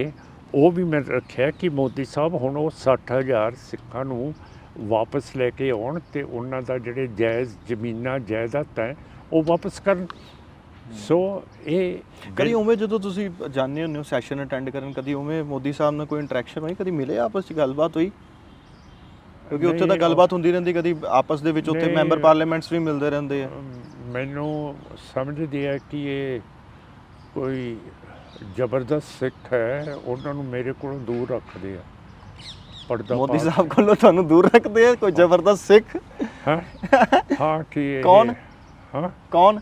ਹਕੂਮਤ, ਜਿਹੜੇ ਜਿਹੜੀ ਇਹਨਾਂ ਦੀ ਪੁਲਿਸ ਹੈ, ਜਿਹੜੀ ਸਿਕਿਉਰਿਟੀ ਹੈ, ਉਹ ਮਤਲਬ ਤੁਸੀਂ ਨੇੜੇ ਜਾਣਾ ਚਾਹੁੰਦੇ ਹੋ, ਗੱਲ ਕਰਨਾ ਚਾਹੁੰਦੇ ਹੋ? ਨਹੀਂ, ਮੈਂ ਜਾਣਾ ਵੀ ਨਹੀਂ ਚਾਹੁੰਦਾ, ਪਰ ਇਹ ਉੱਧਰ ਨੂੰ ਇਹ ਐ ਕੰਧ ਜੀ ਬਣਾ ਲੈਂਦੇ ਆ। ਜੇ ਇਤਫਾਕ ਦੇ ਨਾਲ ਅਸੀਂ ਇੱਕ ਦੂਜੇ ਦਾ ਰਸਤੇ ਦੇ ਵਿੱਚ ਆ ਜਾਈਏ ਅਤੇ ਨਹੀਂ ਆਉਣ ਨਹੀਂ ਦਿੰਦੇ ਮੈਨੂੰ। ਪਰ ਮੋਦੀ ਸਾਹਿਬ ਕਹਿੰਦੇ ਮੇਰੀ ਛਾਤੀ ਬੜੀ ਚੌੜੀ ਹੈ, ਮੈਂ ਬਹੁਤ ਤਕੜਾ ਹਾਂ। ਉਹਨਾਂ ਨੂੰ ਆਪ ਹੀ ਇਹ ਪਰਦਾ ਦੂਰ ਕਰ ਦੇਣਾ ਚਾਹੀਦਾ ਕਿ ਇਹ ਸਿਮਰਨਜੀਤ ਸਿੰਘ ਮਾਨ ਨਹੀਂ ਮੈਨੂੰ ਕਰੂਗਾ ਕੁਛ। ਅੱਛਾ ਮਾਨ ਸਾਹਿਬ, ਜਿਹੜਾ ਤੁਸੀਂ ਉਹ ਢਿੱਡ ਵਾਲਾ ਬਿਆਨ ਦਿੱਤਾ, ਕਈਆਂ ਨੇ ਥੱਲੇ ਕਮੈਂਟ ਕੀਤਾ ਮਾਨ ਸਾਹਿਬ ਬੋਡੀ ਸ਼ੇਮਿੰਗ ਕਰਦੇ ਆ। ਇਹ ਤਾਂ ਯਾਰ ਫਿਜ਼ੀਕਲ ਸਟਰਕਚਰ ਹੈ ਤਾਂ ਕੋਈ ਚੱਕਰ ਨਹੀਂ ਹੁੰਦਾ, ਕੋਈ ਮੋਟਾ ਕੋਈ ਪਤਲਾ। ਨਹੀਂ ਜੇ ਗਰੀਬਾਂ ਦੇ ਲਈ ਮੋਦੀ ਸਾਹਿਬ ਨੇ ਸਾਰਾ ਕੁਛ ਕੀਤਾ, ਉਹਨਾਂ ਤੋਂ ਹੀ ਇਹ ਏਡੇ ਢਿੱਡ ਕੱਢ ਲੈਣੀ ਯਾਰ, ਇਹ ਤਾਂ ਬੜੀ ਸ਼ਰਮ ਦੀ ਗੱਲ ਹੈ। ਇੱਕ ਪਾਰਲੀਮੈਂਟ ਦੇ ਮੈਂਬਰ ਨੂੰ ਉਹਨੂੰ ਸਮਾਰਟ ਹੋਣਾ ਚਾਹੀਦਾ, ਤਕੜਾ ਹੋਣਾ ਚਾਹੀਦਾ ਹੈ ਕਿ ਕਿਸੇ ਵੇਲੇ ਵੀ ਮੁਸੀਬਤ ਆ ਜੇ, ਕਿਤੇ ਲਦਾਖ ਜਾਣਾ ਪੈ ਜੇ, ਕਿਤੇ ਸਮੁੰਦਰ 'ਚ ਜਾਣਾ ਪੈ ਜੇ, ਤਾਂ ਐਂ ਥੋੜ੍ਹੀ ਹੈ ਕਿ ਵੱਡੇ ਵੱਡੇ ਢਿੱਡ ਜਿਵੇਂ 8 ਮਹੀਨੇ ਦਾ ਕੁਛ ਅੰਦਰ ਹੁੰਦਾ ਹੈ ਉਸ ਤਰ੍ਹਾਂ ਦੇ ਇਹ ਢਿੱਡ ਹੋਣ ਉੱਥੇ। ਇਹ ਚੰਗੇ ਲੱਗਦੇ ਆ ਜਿਵੇਂ ਢੋਲ ਹੋਵੇ, ਢੋਲ ਹੈ। ਪੰਜਾਬ ਦੀ ਬੀਜੇਪੀ ਦੀ ਲੀਡਰਸ਼ਿਪ ਠੀਕ ਲੱਗਦੀ ਤੁਹਾਨੂੰ ਫਿਜ਼ੀਕਲੀ? ਨਹੀਂ, ਇਹਨਾਂ ਦੇ ਵੀ ਢਿੱਡ ਕਾਫੀ ਮੋਟੇ ਹੋ ਗਏ ਆ, ਲਾਲੇ ਆ, ਇਹ ਪਲੇ ਵਲੇ ਹੋਏ ਆ। ਭਾਈ ਅੰਮ੍ਰਿਤਪਾਲ ਹੋਰਾਂ ਬਾਰੇ ਕੀ ਸੋਚਦੇ? ਗੁਲਗੁਲੇ। ਹਾਂ, ਭਾਈ ਅੰਮ੍ਰਿਤਪਾਲ ਬਾਰੇ ਹੋਰਾਂ ਕੀ ਸੋਚਦੇ ਉਹਨਾਂ ਬਾਰੇ? ਅੰਮ੍ਰਿਤਪਾਲ ਸਿੰਘ ਬਹੁਤ ਸੋਹਣਾ ਪ੍ਰਚਾਰ ਕਰਦਾ ਹੈ। ਇਹ ਸਿੱਖੀ ਦਾ ਅੰਮ੍ਰਿਤ ਛਕਾ ਰਿਹਾ ਹੈ, ਡਰੱਗਸ ਤੋਂ ਦੂਰ ਰੱਖ ਰਿਹਾ ਹੈ, ਅਤੇ ਇਸ ਤਰ੍ਹਾਂ ਜੇ ਕਰਦਾ ਰਹੂਗਾ ਅਤੇ ਸਿੱਖਾਂ ਦੇ ਵਿੱਚ ਫੇਰ ਕਿਉਂ ਕਰਕੇ STPC ਦੇ ਇਲੈਕਸ਼ਨਸ ਨਹੀਂ ਹੋ ਰਹੇ, ਉਹ ਡੈਡ ਹੋ ਚੁੱਕੀ ਹੈ। ਅਤੇ ਜੇ ਅੰਮ੍ਰਿਤਪਾਲ ਸਿੰਘ STPC ਦਾ ਕੰਮ ਇਕੱਲਾ ਕਰ ਰਿਹਾ ਹੈ, ਮੈਂ ਤਾਂ ਕਹਿੰਦਾ ਉਹ ਚੰਗੀ ਗੱਲ ਹੈਗੀ ਹੈ। ਜਿਹੜਾ ਉਹ ਸਿਰ ਦੇਣ ਬਾਰੇ ਗੱਲ ਕਰਦੇ ਵਾਰ-ਵਾਰ, ਫਿਰ ਇਹੋ ਜਿਹੀ ਗੱਲ ਨਹੀਂ ਕਰਨੀ ਚਾਹੀਦੀ ਅੰਮ੍ਰਿਤਪਾਲ ਨੂੰ। ਉਹਨੂੰ ਸਲਾਹ ਲੈਣੀ ਚਾਹੀਦੀ ਹੈ ਸਾਰਿਆਂ ਤੋਂ ਕਿ ਮੈਨੂੰ ਕੀ ਕਹਿਣਾ ਚਾਹੀਦਾ, ਕੀ ਨਹੀਂ। ਜੇ ਸਿਰ ਦੇਣਾ ਹੈ ਤਾਂ ਫਿਰ ਕਹੀਦਾ ਥੋੜ੍ਹੀ ਹੈ, ਸਿਰ ਤਾਂ ਆਪਣੇ ਆਪ ਲੱਥ ਜਾਂਦਾ ਜਦੋਂ ਇਹ ਬੰਦਾ ਸਿਰ ਦੇਣਾ ਚਾਹਵੇ। ਹੁਣ ਮੈਂ ਥੋੜ੍ਹੀ ਕਹਿੰਦਾ ਕਿ ਮੈਂ ਸਿਰ ਦਊਂਗਾ, ਪਰ ਮੈਂ ਤਿਆਰ ਹਾਂ ਜੇ ਮੇਰੇ ਕੋਲ ਕੋਈ ਸਿਕਿਉਰਿਟੀ ਦਿਖਦੀ ਹੈ ਤੁਹਾਡੇ ਕੋਲ, ਜੇ ਕਿਸੇ ਨੇ ਮਾਰਨਾ ਮਾਰ ਦੇਵੇ। ਉਹਨਾਂ ਦੇ ਕਲੋਜ਼ ਐਸੋਸੀਏਟ, ਉਹਨਾਂ ਦੇ ਕਲੋਜ਼ ਏਡ, ਉਹਨਾਂ ਨੂੰ ਗ੍ਰਿਫਤਾਰ ਕਰ ਲਿੱਤਾ ਗਿਆ, ਪੁਲਿਸ ਵੱਲੋਂ ਪਰਚਾ ਦੇ ਦਿੱਤਾ ਗਿਆ, ਔਰ ਉਹਨਾਂ ਨੇ ਕਿਹਾ ਕਿ ਮੈਂ ਵੀ ਗ੍ਰਿਫਤਾਰੀ ਦਊਂਗਾ ਜੱਥੇ ਦੇ ਰੂਪ 'ਚ, ਜਿੱਥੇ ਗ੍ਰਿਫਤਾਰ ਕਰਨਾ ਚਾਹੁੰਦੀ ਪੰਜਾਬ ਦੀ ਪੁਲਿਸ ਮੈਨੂੰ ਕਰ ਲਿਆ ਆ ਕੇ। ਫਿਰ ਉਹ ਤਾਂ ਉਹਨਾਂ ਦੀ ਮਰਜ਼ੀ ਹੈ ਜਿਵੇਂ ਕਰਨਾ। ਹੁਣ ਤੁਸੀਂ ਨਾਲ ਹੋ ਉਹਨਾਂ ਦੇ? ਹਾਂਜੀ, ਇਸ ਗੱਲ 'ਤੇ ਉਹਨਾਂ ਦੇ ਨਾਲ ਹੋ ਤੁਸੀਂ? ਮੈਂ ਸਿਰਫ ਉਹਨਾਂ ਦੇ ਨਾਲ, ਕਹਿੰਦੇ ਮੈਂ ਜੱਥੇ ਦੇ ਨਾਲ ਜਾਊਂਗਾ। ਨਹੀਂ, ਮੈਂ ਤਾਂ ਨਹੀਂ ਜਾਊਂਗਾ। ਮੈਂ ਤਾਂ ਉਹਨਾਂ ਦੇ ਨਾਲ ਹੈ ਜਿੱਥੋਂ ਤੱਕ ਅੰਮ੍ਰਿਤ ਪ੍ਰਚਾਰ ਕਰ ਰਹੇ ਹੈ, ਜਿੱਥੇ ਡਰੱਗਸ ਤੋਂ ਹਟਾਉਂਦੇ ਹੈ, ਉਹਨਾਂ ਦੀ ਮੈਂ ਪੁਸ਼ਟੀ ਕਰਦਾ ਕਿ ਬਹੁਤ ਸੋਹਣਾ ਕੰਮ ਕਰਦੇ ਹੈ। ਅਖੀਰਲੀ ਵਾਰੀ ਸਲਾਹ ਕਦੋਂ ਦਿੱਤੀ ਸੀ ਉਹਨਾਂ ਨੂੰ ਤੁਸੀਂ ਕਿਹਾ ਨਾ ਸਲਾਹ ਲੈਣੀ ਚਾਹੀਦੀ ਹੈ, ਕੋਈ ਗੱਲਬਾਤ ਹੋਈ ਅਖੀਰਲੀ? ਨਹੀਂ, ਉਹਨਾਂ ਨੇ ਕਦੇ ਸਲਾਹ ਕਿਸ ਤੋਂ ਲਈ ਨਹੀਂ ਹੈ। ਇਸ ਕਰਕੇ ਥੋੜ੍ਹਾ ਜਿਹਾ ਇਹ ਤੁਸੀਂ ਜਿਵੇਂ ਕਹਿੰਦੇ ਹੋ ਸਿਰ ਦੇਣਾ, ਫਲਾਣਾ, ਢੀਂਗ, ਇਸ ਤਰ੍ਹਾਂ ਦੀਆਂ ਗੱਲਾਂ ਕਰਦੇ ਹੈ। ਅਤੇ ਇਸ ਤਰ੍ਹਾਂ ਪਾਰਟੀ ਦੇ ਨਾਲ ਸਲਾਹ ਕਰਨੀ ਚਾਹੀਦੀ ਹੈ, ਕੀ ਕਹਿਣਾ ਕੀ ਨਹੀਂ ਕਹਿਣਾ ਚਾਹੀਦਾ। ਨਵੇਂ ਆਏ ਹੈ, ਜੋਸ਼ ਹੈ, ਨੌਜਵਾਨੀ ਹੈ, ਨਵਾਂ ਵਿਆਹ ਹੋਇਆ, ਫਿਰ ਥੋੜ੍ਹਾ ਜਿਹਾ ਇਹ ਬੰਦੇ ਦੇ ਵਿੱਚ ਜ਼ੋਰ ਤਾਂ ਆ ਹੀ ਜਾਂਦਾ। ਜੋਸ਼ ਦੇ ਨਾਲ ਹੋਸ਼ ਵੀ ਚਾਹੀਦਾ। ਬਿਲਕੁਲ, ਕਿਉਂ ਨਹੀਂ। ਤੇ ਹੋਸ਼ ਦੀ ਭੂਮਿਕਾ ਵੀ ਫਿਰ ਕੌਣ ਅਦਾ ਕਰੇਗਾ ਉਹਨਾਂ ਲਈ, ਜੇ ਉਹ ਕਿਸੇ ਦੀ ਤੁਸੀਂ ਕਹਿੰਦੇ ਹੋ ਕਿ ਹਲੇ ਸਲਾਹ ਨਹੀਂ ਲੈ ਰਹੇ? ਮੇਰਾ ਖਿਆਲ ਹੁਣ ਲੈਣ ਲੱਗ ਪੈਣਗੇ ਇਸ ਤੋਂ ਬਾਅਦ, ਜਦੋਂ ਮੈਂ ਹੁਣ ਤੁਹਾਡੇ ਨਾਲ ਗੱਲ ਕਰ ਰਿਹਾ ਹਾਂ। ਅਤੇ ਜੇ ਸਲਾਹ ਲੈ ਕੇ ਚੱਲਣਗੇ ਫਿਰ ਉਹਨਾਂ ਦੀ ਉਸਤਤ ਹੋਊਗੀ, ਵਧੀਆ ਕੰਮ ਹੋਊਗਾ। ਔਰ ਜਿਹੜੀ ਨੌਜਵਾਨੀ ਉਹਨਾਂ ਦੇ ਇਸ ਬਿਆਨ ਦੇ ਪਿੱਛੇ ਤੁਰਦੀ ਹੈ ਕਿ ਸਿਰ ਦੇਣਾ ਚਾਹੀਦਾ, ਉਸ ਨੌਜਵਾਨੀ ਨੂੰ ਤੁਸੀਂ ਕੀ ਕਹੋਗੇ ਜੀ? ਗੁਰੂ ਨੂੰ ਸਿਰ ਦੇਣਾ ਚਾਹੀਦਾ। ਮੈਂ ਤਾਂ ਨਹੀਂ, ਇਹ ਦੇਖੋ ਸਿਰ ਦੇਣ ਦੇ ਹੱਕ ਦੇ ਵਿੱਚ ਜਦੋਂ ਸਿਰ ਹਕੂਮਤ ਨੇ ਲੈਣਾ ਹੁੰਦਾ ਹੈ, ਜਿਵੇਂ ਗੁਰੂ ਅਰਜਨ ਸਾਹਿਬ ਦਾ ਲਿਆ, ਤੇਗ ਬਹਾਦਰ ਸਾਹਿਬ ਦਾ ਲਿਆ, ਗੁਰੂ ਸਾਹਿਬ ਨੂੰ ਤੱਤੀਆਂ ਲੋਹਾਂ 'ਤੇ ਬਿਠਾਤਾ, ਇਹ ਤਾਂ ਹਕੂਮਤ ਕਰਦੀ ਹੁੰਦੀ ਹੈ, ਆਪ ਥੋੜ੍ਹੀ ਸਿਰ ਦੇਈਦਾ ਹੁੰਦਾ। ਇੱਕ ਮਾਨ ਸਾਹਿਬ, ਤੁਸੀਂ ਬਹੁਤ ਪੁਰਾਣਾ ਟਵੀਟ ਕੀਤਾ ਸੀਗਾ ਮਨਿੰਦਰਜੀਤ ਸਿੰਘ ਬਿੱਟਾ ਹੋਰਾਂ ਦੇ ਬਾਰੇ, ਔਰ ਟਵੀਟ ਕੀਤਾ ਸੀਗਾ ਤੁਸੀਂ ਉਹਨਾਂ ਦੇ, ਔਰ ਮੈਂ ਪਿਛਲੇ ਦਿਨ ਉਹਨਾਂ ਦੀ ਇੰਟਰਵਿਊ ਕਰਕੇ ਆਇਆ। ਮੈਂ ਉਹਨਾਂ ਕੋਲੋਂ ਪੁੱਛਿਆ ਕਿ ਸਿਮਰਨਜੀਤ ਸਿੰਘ ਮਾਨ ਹੋਰਾਂ ਨੇ ਲੋਕ ਸਭਾ ਦੇ ਵਿੱਚ ਖੜੇ ਹੋ ਕੇ ਬੰਦੀ ਸਿੰਘਾਂ ਦੇ ਹੱਕ ਦੇ ਵਿੱਚ ਆਵਾਜ਼ ਚੁੱਕੀ ਹੈ। ਉਹ ਕਹਿੰਦੇ ਆ ਮੈਂ ਕੀ ਕਰਾਂ ਜੀ, ਬੰਬ ਤਾਂ ਮੈਂ ਖਾਦੇ ਆ। ਮੈਂ ਇਸ ਕਰਕੇ ਪੁੱਛਦਾ ਪਿਆ ਕਿਉਂਕਿ ਤੁਸੀਂ ਇੱਕ ਵਾਰੀ ਉਹਨਾਂ ਨੂੰ ਟਵੀਟ ਕਰਕੇ ਸਾਈਕਲ ਚੋਰ ਤੱਕ ਕਹਿਤਾ ਸੀ। ਕਿਹੜੇ ਬਿੱਟੇ ਨੂੰ? ਮਨਿੰਦਰਜੀਤ ਸਿੰਘ ਬਿੱਟਾ ਜਿਹੜੇ ਐਂਟੀ ਟੈਰਰਿਸਟ ਫਰੰਟ ਦੇ ਚੇਅਰਮੈਨ ਨੇ। ਹਾਂ, ਉਹਨਾਂ ਦੀ ਹਿਸਟਰੀ ਸ਼ੀਟ ਹੈ ਕੋਟ ਵਾਲੀ, ਜਿਹੜਾ ਇਹ ਥਾਣਾ ਹੈਗਾ ਅੰਮ੍ਰਿਤਸਰ ਦਾ, ਉਹਨਾਂ ਦੀ ਹਿਸਟਰੀ ਸ਼ੀਟ ਹੈ। ਇਹ ਸਾਈਕਲ ਚੋਰ ਰਹੇ ਹੈ। ਇਹ ਜਦੋਂ ਵੀ ਸਾਈਕਲ ਚੋਰੀ ਹੁੰਦੀ ਸੀ ਪੁਲਿਸ ਉਹਨਾਂ ਨੂੰ ਬੁਲਾ ਲੈਂਦੀ ਸੀਗੀ। ਇਹਦੇ 'ਚ ਤਾਂ ਕੋਈ ਰਾਇਆ ਹੈ ਨਹੀਂ ਗੀ। ਹੁਣ ਪਤਾ ਨਹੀਂ ਉਹਨਾਂ ਦੀ ਸਰਕਾਰ ਰਹੀ ਹੈ, ਉਹਨਾਂ ਨੇ ਉਹ ਹਿਸਟਰੀ ਸ਼ੀਟ ਪਾੜਤੀ ਹੈ, ਨਹੀਂ ਪਾੜੀ। ਪਰ ਰੂਲ ਇਹ ਹੈ ਕਿ ਹਿਸਟਰੀ ਸ਼ੀਟ ਉਦੋਂ ਪਾੜੀ ਜਾਂਦੀ ਹੈ ਜਦੋਂ ਬੰਦਾ ਮਰ ਜਾਂਦਾ। ਅਤੇ ਅਜੇ ਬਿੱਟਾ ਜੀ ਜਿਉਂਦੇ ਹੈ, ਅਤੇ ਮੇਰਾ ਨਹੀਂ ਖਿਆਲ ਕਾਨੂੰਨ ਦੇ ਮੁਤਾਬਕ ਉਹ ਫਾੜੀ ਹੋਊਗੀ। ਤੁਸੀਂ ਉੱਥੇ ਕੋਤਵਾਲੀ ਜਾ ਕੇ ਪਤਾ ਕਰਿਓ ਕਿਸੇ ਵੇਲੇ। ਅੱਛਾ, ਲੋਕ ਸਭਾ ਦੇ ਵਿੱਚ ਇੱਕ ਤਾਂ ਤੁਹਾਡੀ ਆਵਾਜ਼ ਅਸੀਂ ਸੁਣੀ ਕਿ ਬੰਦੀ ਸਿੰਘਾਂ ਦੀ ਰਿਹਾਈ ਦੇ ਮੋਰਚੇ ਨੂੰ ਲੈ ਕੇ, ਔਰ ਮੈਂਬਰ ਪਾਰਲੀਮੈਂਟ ਰਵਨੀਤ ਸਿੰਘ ਬਿੱਟੂ ਵੀ ਹੈਗੇ ਆ, ਲੇਕਿਨ ਉਹਨਾਂ ਦੇ ਬਿਆਨ ਤੁਸੀਂ ਪਿਛਲੇ ਦਿਨਾਂ ਦੇ ਕੋਈ ਵੀ ਕੱਢ ਕੇ ਦੇਖ ਲਓ, ਇੱਕ ਵੀ ਹੱਕ ਦੇ ਵਿੱਚ ਬਿਆਨ ਨਹੀਂ ਹੈਗਾ ਉਹਨਾਂ ਦਾ, ਔਰ ਉਹ ਇਸ ਚੀਜ਼ ਦੇ ਨਾਲ ਇਤਫਾਕ ਵੀ ਨਹੀਂ ਰੱਖਦੇ ਕਿ ਉਹਨਾਂ ਦੀ ਰਿਹਾਈ ਹੋਣੀ ਚਾਹੀਦੀ ਹੈ। ਮੇਰੇ ਨਾਲ ਤਾਂ ਨਹੀਂ ਉਹਨਾਂ ਨੇ ਇਹੋ ਜਿਹੀ ਗੱਲ ਕੀਤੀ ਹੈਗੀ। ਉਹਨਾਂ ਦਾ ਬਿਆਨ ਸੁਣੀਦਾ ਹੈਗਾ, ਦਿੰਦੇ ਹੈ, ਡਿਵੈਲਪਮੈਂਟ ਦੇ ਉੱਤੇ ਬੋਲਦੇ ਹੈ, ਬੜਾ ਸੋਹਣਾ ਬੋਲਦੇ ਹੈ। ਕੋਈ ਇਹ ਉਹਨਾਂ ਨੇ ਕਦੇ ਇਹੋ ਜਿਹੀ ਗੱਲ ਤਾਂ ਨਹੀਂ ਕੀਤੀ ਕਿ ਇਹ ਬੰਦੀਆਂ ਨੂੰ ਨਾ ਛੱਡਿਆ ਜਾਵੇ। ਮੈਂ ਤਾਂ ਨਹੀਂ ਸੁਣਿਆ, ਅਤੇ ਮੈਂ ਤਾਂ ਰੋਜ਼ ਹੁੰਦਾ 100% ਮੇਰੀ ਹਾਜ਼ਰੀ ਹੈ। ਨਹੀਂ, ਕਿਹੜੇ ਮੀਡੀਆ 'ਚ ਰੋਜ਼ ਦਿੰਦੇ ਆ ਬਿਆਨ ਬੰਦੀਆਂ ਦੇ ਖਿਲਾਫ? ਮੈਂ ਤਾਂ ਨਹੀਂ ਇਹ, ਪਰ ਇਹਨਾਂ ਨੇ ਪਾਰਲੀਮੈਂਟ 'ਚ ਪੁੱਛਿਆ ਨਾ ਕਿ ਪਾਰਲੀਮੈਂਟ 'ਚ ਉਹ ਬੋਲੇ। ਨਹੀਂ, ਵੈਸੇ ਬਾਹਰ ਆ ਕੇ ਮੀਡੀਆ ਨੂੰ ਸੰਬੋਧਨ ਜਦੋਂ ਕਰਦੇ ਉਦੋਂ ਉੱਥੇ ਬੰਦੀ ਸਿੰਘਾਂ ਦੀ ਰਿਹਾਈ ਦੇ ਖਿਲਾਫ ਹੀ ਨਜ਼ਰ ਆਉਂਦੇ ਆ। ਇੱਕ ਦੀ ਰਾਏ ਅਲੱਗ-ਅਲੱਗ ਹੁੰਦੀ ਹੈ ਸਰ ਸਾਹਿਬ। ਇਹ ਉਹਨਾਂ ਦੀ ਜਿਹੜੀ ਰਾਏ ਆ ਉਹ ਤੁਸੀਂ ਪ੍ਰਿੰਟ ਕਰ ਦਿੰਦੇ ਹੋ, ਪਰ ਪਾਰਲੀਮੈਂਟ ਦੇ ਵਿੱਚ ਤਾਂ ਉਹਨਾਂ ਨੇ ਕਦੇ ਨਹੀਂ ਕਿਹਾ। ਹਾਂ, ਪਾਰਲੀਮੈਂਟ 'ਚ ਉਹਨਾਂ ਨੇ ਨਹੀਂ ਕਿਹਾ। ਨਹੀਂ, ਕਦੀ ਉਹਨਾਂ ਨਾਲ ਤੁਸੀਂ ਬੈਠ ਕੇ ਕਦੀ ਗੱਲਬਾਤ ਕੀਤੀ ਕਿ ਯਾਰ ਇੰਨਾ ਟਾਈਮ ਹੋ ਗਿਆ ਉਹਨਾਂ ਨੂੰ ਜੇਲ੍ਹਾਂ ਦੇ ਵਿੱਚ, ਹੁਣ ਤਾਂ ਚਲੋ ਪੁਰਾਣੇ ਗਿਲੇ ਸ਼ਿਕਵੇ ਦੂਰ ਕਰੋ? ਨਹੀਂ, ਇਹੋ ਜਿਹੀ ਗੱਲਬਾਤ ਤਾਂ ਨਹੀਂ ਹੋਈ, ਪਰ ਇਹ ਪੰਜਾਬ ਦੇ ਮਸਲੇ ਤਾਂ ਅਸੀਂ ਇਕੱਠੇ ਹੋ ਕੇ ਜਿੰਨੇ ਵੀ ਅਸੀਂ MPs ਹੈਗੇ ਹੈ ਲੋਕ ਸਭਾ ਦੇ, ਉਹਦੇ ਵਿੱਚ ਤਾਂ ਸਿਰਫ ਮੈਂ ਅਕਾਲੀ ਦਲ ਅੰਮ੍ਰਿਤਸਰ ਦਾ, ਸਰ ਸੁਖਬੀਰ ਸਿੰਘ ਬਾਦਲ ਦਲ ਦੇ, ਉਹ ਕਦੇ ਆਉਂਦੇ ਨਹੀਂ। ਬੀਬੀ ਹਰਸਿਮਰਤ ਕੌਰ ਆਉਂਦੇ ਹੈ, ਬਹੁਤ ਸੋਹਣਾ ਬੋਲਦੇ ਹੈ। ਅਤੇ ਬਾਕੀ ਦੇ ਜਿਹੜੇ ਕਾਂਗਰਸ ਦੇ MPs ਹੈ, ਅਸੀਂ ਇਕੱਠੇ ਬੈਠਦੇ ਹਾਂ, ਕੌਫੀ ਪੀਂਦੇ ਹਾਂ, ਗੱਲਾਂ ਕਰਦੇ ਹਾਂ, ਅਤੇ ਆਪਣੇ ਸੂਬੇ ਦੇ ਬਾਰੇ ਸੋਚਦੇ ਹਾਂ ਕਿ ਕੀ ਹੋਣਾ ਚਾਹੀਦਾ, ਕੀ ਨਹੀਂ ਹੋਣਾ ਚਾਹੀਦਾ। ਸਾਡੀ ਸਟ੍ਰੈਟਜੀ ਤਾਂ ਸਾਰਿਆਂ ਦੀ ਇਕੱਠੀ ਬਣਦੀ ਹੈ। ਅਤੇ ਜੇ ਮੈਂ ਬੰਦੀਆਂ ਦੇ ਬਾਰੇ 2 ਵਾਰੀ ਗੱਲ ਕਰ ਚੁੱਕੇ ਹਾਂ, ਬਿੱਟਾ ਜੀ ਨੇ ਤਾਂ ਨਹੀਂ ਮੈਨੂੰ ਕਦੇ ਕਿਹਾ ਕਿ ਇਹ ਕਿਉਂ ਕੀਤਾ। ਰਵਨੀਤ ਬਿੱਟੂ, ਹਾਂ, ਉਹਨਾਂ ਨੇ ਕਦੇ ਨਹੀਂ ਕਿਹਾ, ਨਾ ਉਹਨਾਂ ਨੇ ਤਰੇੜੀ ਚਾੜੀ ਹੈ ਕਿ ਇਹ ਕੀ ਕਰ ਰਿਹਾ ਹੈਗਾ। ਨੇ, ਉਹ ਜਿਹੜਾ ਉਹਨਾਂ ਦਾ ਇਸ਼ਕ ਹੈ ਉਹਦੇ ਤੇ ਬੋਲਦੇ ਆ, ਜਿਹੜਾ ਮੈਨੂੰ ਇਸ਼ਕ ਹੈ ਮੈਂ ਉਹਦੇ ਤੇ ਬੋਲਦਾ। ਮਾਨ ਸਾਹਿਬ, ਇੱਕ ਰੇਸ ਨਜ਼ਰ ਆ ਰਹੀ ਹੈ, ਇੱਕ ਕੰਪੀਟੀਸ਼ਨ ਨਜ਼ਰ ਆ ਰਿਹਾ ਹੈ। ਇੱਕ ਪਾਸੇ ਸੁਖਬੀਰ ਸਿੰਘ ਬਾਦਲ, ਪ੍ਰਕਾਸ਼ ਸਿੰਘ ਬਾਦਲ ਸਾਈਨ ਕਰਦੇ ਪਏ, ਕਹਿੰਦੇ ਪਏ ਕਿ ਬੰਦੀ ਸਿੰਘਾਂ ਨੂੰ ਰਿਹਾ ਕਰੋ, ਔਰ ਇੱਕ ਪਾਸੇ ਕੌਮੀ ਇਨਸਾਫ ਮੋਰਚਾ ਹੈਗਾ। ਆਪਸ ਦੇ ਵਿੱਚ ਇੱਕ ਕੰਪੀਟੀਸ਼ਨ ਨਜ਼ਰ ਆ ਰਿਹਾ, ਰੇਸ ਨਜ਼ਰ ਆ ਰਹੀ ਕਿ ਕੌਣ ਅੱਗੇ ਨਿਕਲ ਜਾਏਗਾ ਔਰ ਕੌਣ ਪਿੱਛੇ ਰਹਿ ਜਾਏਗਾ। ਇਹ ਤਾਂ ਜਿਹੜੇ ਆਪਣੇ ਜਥੇਦਾਰ ਸਾਹਿਬ ਨੇ ਹੁਣੇ ਬਿਆਨ ਦਿੱਤਾ ਹੈ ਇਸ ਮੋਰਚੇ ਦੇ ਖਿਲਾਫ, ਇਹ ਤਾਂ ਫਿਰ ਸਾਰਿਆਂ ਲਈ ਇੱਕ ਹੋਣਾ ਚਾਹੀਦਾ, ਬਾਦਲਾਂ ਲਈ ਵੀ ਇੱਕ ਹੋਣਾ ਚਾਹੀਦਾ ਹੈ। ਉਹਨਾਂ ਨੂੰ ਵੀ ਕਹਿਣਾ ਚਾਹੀਦਾ ਕਿ ਬਾਦਲ ਸਾਹਿਬ ਹੁਣ ਤੁਸੀਂ ਬੰਦ ਕਰੋ, ਹੈ ਨਾ। ਇੱਕ ਪਾਸੇ ਬਿਆਨ ਦੇ ਦੇਣਾ ਤਾਂ ਠੀਕ ਨਹੀਂ ਹੈ, ਪਰ ਜੇ ਉਹ ਵੀ ਕਰ ਰਹੇ ਹੈ, ਅਸੀਂ ਵੀ ਕਰ ਰਹੇ ਹਾਂ, ਤਾਂ ਇਹ ਤਾਂ ਅੱਛੀ ਗੱਲ ਹੈ ਕਿ ਬੰਦੀਆਂ ਦੇ ਬਾਰੇ ਉਹਨਾਂ ਨੂੰ ਰਿਹਾ ਕੀਤਾ ਜਾਵੇ।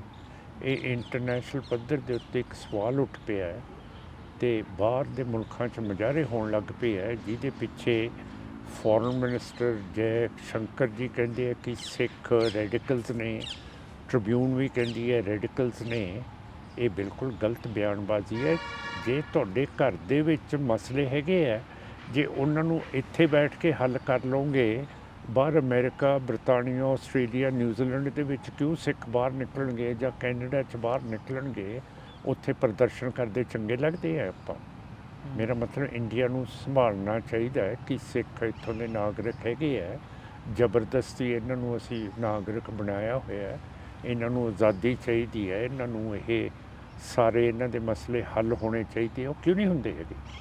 ਅੱਛਾ, ਹਿਸਟਰੀ ਦੇ ਵਿੱਚ ਇਹ ਦੇਖਿਆ ਗਿਆ ਕਿ ਆਰਐਸਐਸ ਤੇ ਡੈਨ ਵੀ ਲੱਗੇ ਕਈ ਵਾਰ, ਔਰ ਜਦੋਂ ਤੁਸੀਂ ਸੈਕਰੀਲੇਜ ਦੀ ਗੱਲ ਕਰਦੇ ਹੋ, ਤੁਸੀਂ ਬੇਅਦਬੀਆਂ ਦੀ ਗੱਲ ਕਰਦੇ ਹੋ, ਤੁਹਾਨੂੰ ਨਹੀਂ ਲੱਗਦਾ ਕਿ ਪੰਜਾਬ ਦੇ ਵਿੱਚ ਇਹ ਜਿਹੜਾ ਸੱਚਾ ਸੌਦਾ ਆਪਣੇ ਆਪ ਨੂੰ ਦੱਸਦੇ ਆ, ਇਹਨਾਂ ਦੇ ਡੇਰਿਆਂ ਤੇ ਕੋਈ ਬੈਨ ਹੋ ਜਾਵੇ, ਕੋਈ ਇਦਾਂ ਦੀ ਕੋਈ ਗੱਲ ਹੋਵੇ?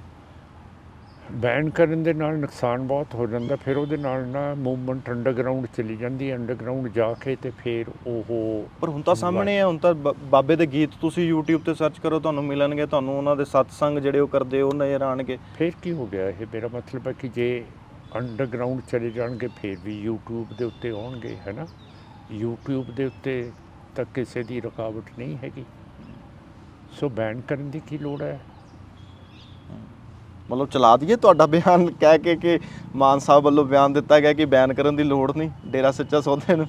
ਨਹੀਂ, ਐ ਪਰਟੀਕੂਲਰ ਤਾਂ ਨਾ ਕਿਉਂ, ਪਰ ਮੈਂ ਬੈਨ ਦੇ ਖਿਲਾਫ ਹੈਗਾ, ਕਿਉਂ ਕਰਕੇ ਇਹ ਕੱਲ੍ਹ ਨੂੰ ਸਾਨੂੰ ਵੀ ਬੈਨ ਕਰ ਦੇਣਗੇ। ਇਹ ਸਰਕਾਰ ਇੱਥੇ ਫਰੀडम ਆਫ ਸਪੀਚ ਹੈ, ਫਰੀडम ਆਫ ਐਕਸਪ੍ਰੈਸ਼ਨ ਹੈ। ਪਰ ਇੱਕ ਕੋਰਟ ਜਦੋਂ ਕਿਸੇ ਨੂੰ ਬਲਾਤਕਾਰੀ ਕਹਿ ਦੇਵੇ, ਕੋਰਟ ਦਾ ਤੇ ਚਲੋ ਸਮਝ ਆਉਂਦਾ ਨਾ। ਹਾਂ, ਫਿਰ ਮੇਰਾ ਮਤਲਬ ਹੈ ਹਰਿਆਣੇ ਦੀ ਸਰਕਾਰ ਕਿਉਂ ਉਹਨਾਂ ਨੂੰ ਪੈਰੋਲ ਦੇ ਰਹੀ ਹੈ? ਕਿਉਂ ਮੋਦੀ ਸਾਹਿਬ ਨੇ ਬੀਬੀ ਬਾਣੋ ਦੇ ਬਲਾਤਕਾਰੀ ਛੱਡ ਤੇ, ਉਹਦੇ ਰਿਸ਼ਤੇਦਾਰਾਂ ਦੇ ਕਾਤਲ ਛੱਡ ਤੇ? ਇਹ ਤਾਂ ਨਜਾਇਜ਼ ਕੀਤਾ ਨਾ। ਇਹ ਤਾਂ ਸਿੱਖਾਂ ਦੇ ਵਿੱਚ ਰੋਹ ਭਰ ਰਿਹਾ ਹੈ ਅਤੇ ਇਹਦਾ ਪ੍ਰਗਟ ਹੋ ਰਿਹਾ ਇੱਥੇ ਆਪਣੇ ਮੋਹਾਲੀ ਅਤੇ ਸਾਰੇ ਪਾਸੇ ਪਾਰਲੀਮੈਂਟ ਦੇ ਵਿੱਚ ਵੀ ਅਸੀਂ ਕਰ ਰਹੇ ਹਾਂ। ਤਾਂ ਇਹਨੂੰ ਕਿਉਂ ਪੈਦਾ ਕੀਤਾ ਗਿਆ ਇਹ ਇੰਡੀਆ ਨੇ? ਜੇ ਉਹ ਸਾਨੂੰ ਇੱਥੋਂ ਦੇ ਨਾਗਰਿਕ ਸਮਝਦੇ ਹੈ ਤਾਂ ਫਿਰ ਸਾਡੇ ਮਸਲੇ ਕਿਉਂ ਨਹੀਂ ਹੱਲ ਕਰਦੇ ਹੈਗੇ? ਅੱਛਾ, ਇੱਕ ਹਲਕਾ ਜਿਹਾ ਸਵਾਲ, ਹਲਕਾ ਫੁਲਕਾ ਸਵਾਲ। ਮਤਲਬ ਮੈਂ ਤੁਹਾਡੀ ਵੀਡੀਓ ਦੇਖ ਰਿਹਾ ਸੀ, ਇੱਕ ਤੁਸੀਂ ਸਟੇਜ 'ਤੇ ਸੀਗੇ ਔਰ ਤੁਸੀਂ ਹੱਥ ਅੱਗੇ ਕਰਕੇ ਜਦੋਂ ਸਟੇਜ ਤੋਂ ਉਤਰਦੇ ਹੋ, ਉਹਦੇ ਥੱਲੇ ਕਮੈਂਟਸ ਮੈਂ ਬੜੇ ਵੇਖੇ ਕਿ ਹਾਂ ਵੀ ਮਾਨ ਸਾਹਿਬ ਦੇ ਵਿੱਚ ਹਾਲੇ ਵੀ ਉਸੇ ਤਰੀਕੇ ਦਾ ਜੋਸ਼ ਹੈਗਾ, ਜਦੋਂ ਵੀ ਪਬਲਿਕ ਦੇ ਨਾਲ ਰੂਬਰੂ ਹੁੰਦੇ ਹੈਗੇ ਆ ਉਹੀ ਜੋਸ਼ ਦੇ ਨਾਲ ਹੁੰਦੇ ਆ। ਇੱਕ ਤੁਸੀਂ ਵੀਡੀਓ ਤੁਹਾਡੀ, ਤੁਸੀਂ ਵੀ, ਤੁਹਾਨੂੰ ਤਾਂ ਪਤਾ ਹੀ ਹੋਣਾ ਕਿ ਸਟੇਜ ਤੋਂ ਜਦੋਂ ਤੁਸੀਂ ਉਤਰੇ ਹੋ ਤੇ ਤੁਸੀਂ ਹੱਥ ਅੱਗੇ ਕਰਕੇ ਜਿਹੜੇ ਅੱਗੇ ਸਮਰਥਕ ਸੀਗੇ ਤੁਹਾਡੇ, ਉਹਨਾਂ ਨੇ ਤੁਹਾਨੂੰ ਥੱਲੇ ਲਾ ਲਿਆ। ਹਾਂ, ਸਮਰਥਕ ਮੈਨੂੰ ਫੜ ਲੈਂਦੇ ਆ ਜਦੋਂ ਮੈਂ ਡਿੱਗਣ ਲੱਗਦਾ, ਤਦੇ ਪਾਰਲੀਮੈਂਟ 'ਚ ਭੇਜ ਦਿੰਦੇ ਆ। ਫਿਰ ਅਖੀਰਲਾ ਸਵਾਲ, ਪੰਜਾਬ ਔਰ ਪੰਜਾਬ ਦੇ ਮੌਜੂਦਾ ਹਾਲਾਤ, ਉਹਦੇ ਤੇ ਤੁਹਾਡਾ ਟੇਕ ਕੀ ਹੈ? ਮੇਰਾ ਟੇਕ ਇਹ ਹੈ ਕਿ ਜੀ ਇਹ ਸਿੱਖ ਬਹੁ ਗਿਣਤੀ ਸੂਬਾ ਹੈਗਾ, ਸਾਡੇ ਨਾਲ ਜ਼ਿਆਦਤੀ 1966 ਦੇ ਵਿੱਚ ਵੀ ਕੀਤੀ ਗਈ ਹੈ। ਜਿਹੜਾ ਹਰਿਆਣੇ 'ਚ ਸਾਡੇ ਇਲਾਕੇ ਚਲੇ ਗਏ ਹੈ, ਹਿਮਾਚਲ 'ਚ ਚਲੇ ਗਏ ਹੈ, ਫਿਰ ਚੰਡੀਗੜ੍ਹ ਯੂਨੀਅਨ ਟੈਰੀਟਰੀ ਬਣਾ ਦਿੱਤਾ ਗਿਆ ਅਤੇ 1947 ਦੇ ਵਿੱਚ ਸਾਡਾ ਪੰਜਾਬ ਦੋ ਹਿੱਸਿਆਂ ਦੇ ਵਿੱਚ ਵੰਡਿਆ ਗਿਆ। ਇੱਕ ਪਾਕਿਸਤਾਨ 'ਚ ਆ ਗਿਆ, ਇੱਕ ਇੱਥੇ ਆ ਗਿਆ। ਇਹ ਕਦੇ ਨਹੀਂ ਸੀ ਹੋਣਾ ਚਾਹੀਦਾ। ਪੰਜਾਬ ਇੱਕ ਰਹਿਣਾ ਚਾਹੀਦਾ ਸੀਗਾ ਅਤੇ ਇਹਦੇ ਵਿੱਚ ਸਾਡੇ ਸਿੱਖਾਂ ਦੀ ਰਾਏ ਨਹੀਂ ਲਈ ਗਈ। ਇਹ ਨਹਿਰੂ ਅਤੇ ਗਾਂਧੀ ਅਤੇ ਜਿਨ੍ਹਾਂ ਨੇ ਅਤੇ ਅੰਗਰੇਜ਼ਾਂ ਨੇ ਫੈਸਲਾ ਕਰਕੇ ਸਾਡੀ ਤਕਦੀਰ ਦਾ ਫੈਸਲਾ ਕੀਤਾ, ਜਿਹੜਾ ਅਸੀਂ ਮੰਨਦੇ ਨਹੀਂ ਹੈਗੇ। ਅਸੀਂ ਇਹ ਜਿਹੜੀਆਂ ਕਲੋਨੀਅਲ ਬਾਊਂਡਰੀਜ਼ ਬਣਾਈਆਂ 1947 ਦੀ, 1966 ਦੀ, ਸਾਡੀ ਪਾਰਟੀ ਇਹਨਾਂ ਨੂੰ ਰਿਜੈਕਟ ਕਰਦੀ ਹੈ। ਤਦੇ ਅਸੀਂ ਬਿਆਨ ਦਿੰਦੇ ਹਾਂ ਜਦੋਂ ਲੱਦਾਖ ਦੇ ਵਿੱਚ ਚੀਨ ਨੇ 1962 ਦੇ ਵਿੱਚ 40,000 ਸਕੁਆਇਰ ਕਿਲੋਮੀਟਰ ਨੱਪ ਲਏ ਹੈ। 1922 ਦੇ ਵਿੱਚ ਅਤੇ 1920 ਦੇ ਵਿੱਚ 2,000 ਸਕੁਆਇਰ ਕਿਲੋਮੀਟਰ ਲੱਦਾਖ 'ਤੇ ਨੱਪ ਲਏ ਹੈ ਅਤੇ ਲੱਦਾਖ ਸਾਡੀ ਟੈਰੀਟਰੀ ਹੈ। 1834 ਦੇ ਵਿੱਚ ਮਹਾਰਾਜਾ ਰਣਜੀਤ ਸਿੰਘ ਦੀਆਂ ਫੌਜਾਂ ਨੇ ਲੱਦਾਖ ਨੂੰ ਫਤਿਹ ਕਰਕੇ ਆਪਣਾ ਸਿੱਖ ਰਾਜ ਦੇ ਵਿੱਚ ਮਿਲਾ ਲਿਆ ਸੀ ਅਤੇ 1819 ਦੇ ਵਿੱਚ ਜਿਹੜਾ ਕਸ਼ਮੀਰ ਸੀ ਇਹ ਅਫਗਾਨਿਸਤਾਨ ਦਾ ਸੂਬਾ ਹੋਇਆ ਕਰਦਾ ਸੀਗਾ। ਉਹ ਵੀ ਮਹਾਰਾਜਾ ਰਣਜੀਤ ਸਿੰਘ ਲਾਹੌਰ ਦਰਬਾਰ ਦੀਆਂ ਫੌਜਾਂ ਨੇ ਜਿੱਤ ਕੇ ਲਾਹੌਰ ਦਰਬਾਰ ਸਿੱਖ ਅੰਪਾਇਰ, ਸਿੱਖ ਰਾਜ ਦੇ ਨਾਲ ਲਾ ਲਿਆ। ਇਹ ਸਾਰੀਆਂ ਸਾਡੀਆਂ ਟੈਰੀਟਰੀਜ਼ ਨੇ ਅਤੇ ਸਾਨੂੰ ਚੰਗਾ ਨਹੀਂ ਲੱਗਦਾ ਜਦੋਂ ਹਿੰਦੁਸਤਾਨ ਇਹ ਇਲਾਕਿਆਂ ਨੂੰ ਡਿਫੈਂਡ ਨਹੀਂ ਕਰ ਸਕਦਾ, ਇੱਕ ਨਹੀਂ ਰੱਖ ਸਕਦਾ। ਅਤੇ ਅਸੀਂ ਚਾਹੁੰਦੇ ਹਾਂ ਕਿ ਸਾਡੇ ਇਲਾਕਿਆਂ ਦੇ ਉੱਤੇ ਕੋਈ ਹੋਰ ਕਿਸੇ ਦਾ ਕਬਜ਼ਾ ਨਾ ਹੋਏ। ਅੱਛਾ ਮਾਨ ਸਾਹਿਬ, ਇੱਕ ਅੱਧਾ ਛੋਟਾ ਜਿਹਾ ਸਵਾਲ ਹੋਰ। ਰਘੂ ਰਾਏ ਇੱਕ ਫੋਟੋ ਜਰਨਲਿਸਟ ਹੈਗੇ ਆ ਔਰ ਬੜੇ ਰਿਨਾਊਂਡ ਜਰਨਲਿਸਟ ਨੇ, ਫੋਟੋ ਜਰਨਲਿਸਟ ਨੇ। ਉਹਨਾਂ ਨੇ ਪਿਛਲੇ ਦਿਨੀ ਇੱਕ ਇੰਟਰਵਿਊ ਦੇ ਵਿੱਚ ਸੰਤ ਜਰਨੈਲ ਸਿੰਘ ਭਿੰਡਰਾਂਵਾਲਿਆਂ ਬਾਰੇ ਇੱਕ ਬਿਆਨ ਦਿੱਤਾ। ਉਹਨਾਂ ਨੇ ਕਿਹਾ ਕਿ ਉਹ ਬੈਠੇ ਹੁੰਦੇ ਸੀਗੇ ਔਰ ਉਹਨਾਂ ਦੇ ਕੋਲ ਕੋਈ ਪੈਸੇ ਰੱਖ ਜਾਂਦਾ ਸੀਗਾ ਅਤੇ ਉਹ ਫੜ ਕੇ ਆਪਣੀ ਜੇਬ 'ਚ ਪਾ ਲੈਂਦੇ ਸੀਗੇ। ਮੈਂ ਤੁਹਾਡੇ ਕੋਲੋਂ ਇਹ ਸਵਾਲ ਇਸ ਕਰਕੇ ਕਰ ਰਿਹਾ ਹੈਗਾ ਵਾ ਕਿਉਂਕਿ ਉਹ ਵੀਡੀਓ ਬਹੁਤ ਵਾਇਰਲ ਹੋਈ, ਨੈਸ਼ਨਲੀ ਬਹੁਤ ਵਾਇਰਲ ਹੋਈ, ਇੰਟਰਨੈਸ਼ਨਲੀ ਬਹੁਤ ਵਾਇਰਲ ਹੋਈ, ਪੰਜਾਬ ਦੇ ਨੌਜਵਾਨਾਂ ਤੱਕ ਪਹੁੰਚੀ ਹੈਗੀ ਹੈ। ਜੋ ਉਹਨਾਂ ਨੇ ਇਹ ਬਿਆਨ ਦਿੱਤਾ ਹੈਗਾ, ਕਿਉਂਕਿ ਤੁਸੀਂ ਉਹ ਦੌਰ ਵੀ ਦੇਖਿਆ, ਤੁਸੀਂ ਨਜ਼ਦੀਕ ਵੀ ਰਹੇ, ਅਤੇ ਤੁਸੀਂ ਕੀ ਕਹੋਗੇ ਇਹਦੇ 'ਤੇ? ਨਾ, ਪਰ ਜੇ ਉਹਨਾਂ ਨੂੰ ਕੋਈ ਪੈਸੇ ਦੇਊਗਾ ਫਿਰ ਏਡੀ ਵੱਡੀ ਮੂਵਮੈਂਟ ਦੇ ਵਿੱਚ ਆਪਣੇ ਬੋਝੇ 'ਚ ਹੀ ਪਾਉਣਗੇ। ਅਤੇ ਰਘੂ ਰਾਏ ਨੇ ਕਿਉਂ ਇਹੋ ਜਿਹਾ ਗੰਦਾ ਬਿਆਨ ਦਿੱਤਾ? ਕਿਉਂ ਕਰਕੇ ਉਹ ਸਿੱਖ ਨਹੀਂ ਹੈਗਾ ਅਤੇ ਉਹ ਸੰਤ ਜਰਨੈਲ ਸਿੰਘ ਭਿੰਡਰਾਂਵਾਲਾ ਸਾਡੇ ਹੀਰੋ ਨੂੰ ਬਦਨਾਮ ਕਰਨਾ ਚਾਹੁੰਦੇ ਆ ਅਤੇ ਉਹਨਾਂ ਨੇ ਦਿਖਾਇਆ ਕਿ ਸੰਤ ਆਪਣੇ ਬੋਝੇ 'ਚ ਪਾ ਰਹੇ ਆ ਇਹ ਪੈਸੇ। ਉਹਦੀ ਤਾਂ ਗੱਲ ਹੀ ਹੋਈ ਹੈ ਨਾ। ਇਹੋ ਜਿਹੀ ਰਘੂ ਰਾਏ ਨੂੰ ਨਹੀਂ ਕਰਨੀ ਚਾਹੀਦੀ। ਉਹਨਾਂ ਨੇ ਸਿੱਖਾਂ ਦੇ ਘਰ 'ਚ ਵਿਆਹ ਕਰਾਇਆ ਹੈ ਅਤੇ ਉਹ ਉਹਨਾਂ ਦੇ ਬੀਬੀ ਜੀ ਨੂੰ ਮੈਂ ਕਹੂੰਗਾ ਕਿ ਇਹਨਾਂ ਦੇ ਕੰਨ ਕੁੰਨ ਫੜਨ ਇਹ ਜਿਹੜੇ ਇਹੋ ਜਿਹੇ ਬਿਆਨ ਦਿੰਦੇ ਆ। ਅੱਛਾ, ਤੁਸੀਂ ਜਿਵੇਂ ਇਸ ਇੰਟਰਵਿਊ ਦੇ ਵਿੱਚ ਆਪਣੇ ਕੰਮ ਦੱਸੇ ਕਿ ਸੰਗਰੂਰ ਦੇ ਲਈ ਤੁਸੀਂ ਕੀ ਕੁਛ ਕਰ ਰਹੇ ਹੋ, ਤੁਹਾਡੇ ਪਲਾਨਸ ਕੀ ਹੈਗੇ ਆ, ਕਿ ਤੁਸੀਂ ਵੱਡੇ ਵੱਡੇ ਉਹ ਬੈਨਰ ਲਾਓਗੇ, ਪੋਸਟਰ ਛਪਵਾਓਗੇ, ਇਸ਼ਤਿਹਾਰ ਦਓਗੇ ਕਿ ਦੇਖੋ ਜੀ ਸਿਮਰਨਜੀਤ ਸਿੰਘ ਮਾਨ ਨੇ ਇੰਨੀ ਗ੍ਰਾਂਟ ਲਾਏ, ਇੰਨਾ ਕੁਛ ਕਰਤਾ, ਸੜਕਾਂ ਬਣਾਤੀਆਂ। ਅੱਜ ਕੱਲ੍ਹ ਟ੍ਰੈਂਡ ਚੱਲ ਪਿਆ ਨਾ ਕਿ ਜਿਹੜਾ ਮੇਰਾ ਕੰਮ ਹੈ ਨਾ, ਇਹ ਰੋਜ਼ ਲੋਕਾਂ ਨੂੰ ਪਤਾ ਲੱਗ ਰਿਹਾ ਹੈ ਕੀ ਕਰ ਰਿਹਾ ਮੈਂ। ਅਤੇ ਬੈਨਰ ਲਾਉਣ ਦਾ ਜਦੋਂ ਮੌਕਾ ਆਇਆ ਦੇਖਿਆ ਜਾਊਗਾ ਕਿ ਅਕਸਰ ਆਪਾਂ ਨੇ ਪਬਲਿਸਿਟੀ ਤਾਂ ਕਰਨੀ ਹੁੰਦੀ ਹੈ, ਜੇ ਲੋੜ ਪਈ ਤਾਂ ਦੇਖ ਲਾਂਗੇ। ਅਜੇ ਤਾਂ ਸਾਡਾ ਕੋਈ ਮਨ ਨਹੀਂ ਹੈ। ਲੋਕਾਂ ਨੂੰ ਪਤਾ ਲੱਗ ਰਿਹਾ ਕੀ ਕਰ ਰਹੇ ਹਾਂ ਅਸੀਂ। ਕੋਈ ਦੰਗਾ ਫਸਾਦ ਨਹੀਂ ਹੋਇਆ, ਕੋਈ ਕਿਸੇ ਕਿਸਮ ਦੀ ਡਾਕਾ ਨਹੀਂ ਪਿਆ, ਕੋਈ ਕਿਸੇ ਤੋਂ ਇਹ ਫਰੌਤੀ ਨਹੀਂ ਲਈ ਗਈ। ਯਾਨੀ ਕਿ ਤੁਸੀਂ ਇੰਡਾਇਰੈਕਟਲੀ ਸੀਐਮ ਮਾਨ ਸਾਹਿਬ ਦੀ ਤਾਰੀਫ ਕਰ ਰਹੇ ਹੋ ਕਿ ਸਟੇਟ ਦੇ ਵਿੱਚ ਸਭ ਕੁਝ ਠੀਕ ਹੈ? ਨਾ, ਮੇਰੇ ਵੱਲੋਂ ਤਾਂ ਮੇਰੇ ਹਲਕੇ ਦੇ ਵਿੱਚ ਤਾਂ ਬਿਲਕੁਲ ਠੀਕ ਹੈ। ਹਲਕਾ ਤਾਂ ਉਹਨਾਂ ਦਾ ਵੀ ਹੈਗਾ, ਉਹ ਵੀ ਉੱਥੋਂ ਐਮਪੀ ਰਹੇ। ਉਹ ਉਹਨਾਂ ਦਾ ਹਲਕਾ ਹੈ ਅਤੇ ਫਿਰ ਤਾਂ ਹੀ ਤਾਂ ਮੈਂ ਕਹਿੰਦਾ ਕਿ ਮੈਡੀਕਲ ਹੌਸਪੀਟਲ ਜਿਹੜਾ ਕਾਲਜ ਆ ਉਹ ਲਾ ਦੇਣਾ ਚਾਹੀਦਾ। ਤਾਰੀਫ ਤਾਂ ਉਹਨਾਂ ਦੀ ਹੋਊਗੀ। ਅਕਸਰ ਚੀਫ ਮਿਨਿਸਟਰ ਤਾਂ ਉਹੀ ਹੈ ਅਤੇ ਲਗਵਾਉਣਾ ਵੀ ਉਹਨਾਂ ਨੇ ਹੈ। ਅਤੇ ਉਹ ਦੇਰ ਕਿਉਂ ਕਰ ਰਹੇ ਹੈਗੇ ਆ ਜਦੋਂ ਸਾਰਾ ਤਾਂ ਕਲੀਅਰ ਕਰਾਤਾ ਮੈਂ। ਕਾਗਜ਼ ਉਹਨਾਂ ਦੇ ਕੋਲੇ ਦੇਤੇ ਕਿ ਆਹ ਜ਼ਮੀਨ ਹੈ ਜੀ ਇੱਥੇ, ਜੇ ਇੱਥੇ ਨਹੀਂ ਤਾਂ ਇੱਥੇ ਕਰ ਲਓ। ਉਹ ਤਾਂ ਮਸਤੂਆਣਾ ਸਾਹਿਬ 'ਚ ਹੀ ਰਹਿਣਾ। ਅਤੇ ਜਿਹੜੇ ਸੰਤ ਬਾਬਾ ਅਤਰ ਸਿੰਘ ਸੀਗੇ, ਉਹਨਾਂ ਦਾ ਇਹੀ ਸੀਗਾ ਕਿ ਮੇਰਾ ਸੁਪਨਾ ਹੈ ਕਿ ਇਹ ਮਸਤੂਆਣਾ ਇੱਕ ਮਾਲਵੇ ਦਾ ਕੇਂਦਰ ਬਣੇ ਜਿੱਥੇ ਪੜ੍ਹਾਈ ਲਿਖਾਈ ਬਹੁਤ ਜ਼ਿਆਦਾ ਹੋਵੇ। ਅਤੇ ਜੇ ਉਹ ਕਾਲਜ ਬਣ ਜਾਂਦਾ ਹੈ ਅਤੇ ਉਸ 'ਤੇ ਤਾਂ ਚੀਫ ਮਿਨਿਸਟਰ ਸਾਹਿਬ ਦੀ ਵੀ ਤੇ ਹੋਊਗੀ। ਲੰਕੇਸ਼ ਮੈਂ ਸਾਹਿਬ, ਤਾਂ ਮੈਂ ਤੁਹਾਨੂੰ ਗੱਲ ਦੱਸਾਂ, ਜਿਵੇਂ ਚੰਨੀ ਸਾਹਿਬ ਕਹਿੰਦੇ ਸੀਗੇ ਕਿ ਮੈਂ ਟੈਂਟ ਵੀ ਲਾਉਂਦਾ ਸੀ ਨਾ, ਇਹ 5 ਸਾਲਾਂ ਬਾਅਦ ਇਹ ਮੁੱਖ ਮੰਤਰੀ ਸਾਹਿਬ ਨੇ ਵੀ ਇਹੀ ਕਹਿਣਾ ਕਿ ਮੈਂ ਸਿਰਫ ਪੋਸਟਰ ਲਾਉਂਦਾ ਸੀ। ਜਿੱਥੇ ਜਿੱਥੇ ਅਸੀਂ ਕੰਮ ਕਰ ਰਹੇ ਹਾਂ ਉੱਥੇ ਵੀ ਜਾ ਕੇ ਚੱਕ ਆਪਦੇ ਪੋਸਟਰ ਲਾ ਰਹੇ। ਸੋ ਇਹ ਤਾਂ ਹੁਣ ਲੋਕਾਂ ਨੂੰ ਪਤਾ ਸਾਰਾ ਕੁਝ ਕਿ ਪੋਸਟਰ ਜਿਹੜੀ ਚੀਜ਼ਾਂ ਇਹਨਾਂ ਨੇ ਕਰਨੀਆਂ ਸੀ, 1000 ਰੁਪਏ ਬੀਬੀਆਂ ਨੂੰ ਦੇਣੀਆਂ ਸੀ, ਤੇ ਇਹਨਾਂ ਨੇ ਮੁਹੱਲਾ ਕਲੀਨਿਕ ਦਾ ਉਹਨੇ ਮੁਹਿੰਮ ਜੀ ਛਿੜੀ ਹੈ ਪਿੰਡਾਂ 'ਚ। ਬਹੁਤ ਚੰਗੀ ਗੱਲ ਹੈ, ਪਰ ਤੁਸੀਂ ਹਸਪੀਟਲਸ ਦਾ ਹਾਲ ਦੇਖੋ, ਸਬ ਡਿਵੀਜ਼ਨ ਲੈਵਲ ਤੇ ਦੇਖੋ, ਤੁਸੀਂ ਜ਼ਿਲ੍ਹੇ ਲੈਵਲ ਤੇ ਦੇਖੋ। ਇੱਥੇ PGI ਫਲੱਡ ਹੋ ਜਾਂਦਾ ਹੈ ਪੇਸ਼ੈਂਟਸ ਨਾਲ, ਕਿਉਂਕਿ ਫਰਸਟ ਟੀਅਰ ਤੇ ਸੈਕੰਡ ਟੀਅਰ ਜਿਹੜੇ ਆਪਣੇ ਜ਼ਿਲ੍ਹੇ ਦੇ ਹਸਪੀਟਲਸ ਨੇ ਉਹ ਕੇਟਰ ਹੀ ਨਹੀਂ ਕਰ ਸਕਦੇ ਆਪਣੇ ਲੋਕਾਂ ਨੂੰ। ਉੱਥੇ ਤੁਸੀਂ ਮੰਜਿਆਂ ਦਾ ਹਾਲ ਦੇਖੋ, ਸਾਰੀ ਸ਼ੀਟਾਂ ਤੇ ਉੱਥੇ ਪਿਸ਼ਾਬ, ਲੈਟਰਿੰਗ ਤੇ ਉਹ ਖੂਨ ਦੱਸਿਆ ਹੋਇਆ। ਉੱਥੇ ਕੋਈ ਮੈਡੀਕਲ ਦੀ ਸਹੂਲਤ ਨਹੀਂ ਹੈਗੀ, ਉੱਥੇ ਕੋਈ ਟੈਸਟਿੰਗ ਦੀ ਮਸ਼ੀਨਾਂ ਨਹੀਂ ਹੈਗੀਆਂ, ਦਵਾਈ ਨਹੀਂ ਹੈਗੇ, ਡਾਕਟਰਸ ਨਹੀਂ ਹੈਗੇ, ਨਰਸਿਸ ਨਹੀਂ ਹੈਗੇ। ਤੇ ਇਹ ਮੁਹੱਲਾ ਕਲੀਨਿਕਸ ਨਾਲ ਤੁਹਾਨੂੰ ਲੱਗਦਾ ਹੁਣ ਤੁਸੀਂ ਕਿਸੇ ਇਲਾਕੇ 'ਚ ਰਹਿੰਦੇ ਹੋ, ਤੁਹਾਡਾ ਇੱਥੇ ਇਲਾਜ ਨਹੀਂ ਹੋ ਸਕਦਾ ਇਲਾਕੇ 'ਚ, ਤੇ ਮੁਹੱਲਾ ਕਲੀਨਿਕ ਨੂੰ ਤੁਸੀਂ ਚੰਗਾ ਮੰਨੋਗੇ? ਜਦੋਂ ਇਲਾਜ ਹੀ ਨਹੀਂ ਹੈਗਾ ਕੋਈ, ਤੇ ਜਦੋਂ ਸ਼ੋਸ਼ਾਬਾਜੀ 'ਚ ਪੈਣਾ, ਸਿਰਫ ਸ਼ੋਸ਼ਾਬਾਜੀ 'ਚ ਕਿ ਆਮ ਆਦਮੀ ਮੁਹੱਲਾ ਕਲੀਨਿਕ ਸੈਂਟਰ 'ਚ ਉਹ ਚੁੱਕ ਕੇ ਮੁੱਖ ਮੰਤਰੀ ਸਾਹਿਬ ਦੀ ਤਸਵੀਰ ਲਾ ਦੇਣੀ ਹੈ, ਤੇ ਲੋਕਾਂ 'ਚ ਇਹਦੇ ਨਾਲ ਗੁੱਸਾ ਪੈਦਾ ਹੋਊਗਾ ਕਿ ਪਿਆਰ ਪੈਦਾ ਹੋਊਗਾ? ਇਹਦਾ ਤੁਸੀਂ ਹੁਣ ਕਾਫੀ ਸ਼ਹੀਦ ਹੋ, ਕਿੰਨੇ ਤੁਸੀਂ ਤਕੜੇ ਪੱਤਰਕਾਰ ਹੋ, ਤੇ ਇਹਨਾਂ ਗੱਲਾਂ ਬਾਰੇ ਤੁਹਾਨੂੰ ਪਤਾ ਜਦੋਂ ਤੁਸੀਂ ਵੀ ਟੱਪਦੇ ਹੋਵੋਗੇ ਇਹਨਾਂ ਨੂੰ, ਉਹਨਾਂ ਦੇ ਬੋਰਡਸ ਨੂੰ, ਮਨੋ ਮਨ ਤੁਸੀਂ ਕੁਝ ਹੋਰ ਹੀ ਗੱਲਾਂ ਕਰਦੇ ਹੋਵੋਗੇ।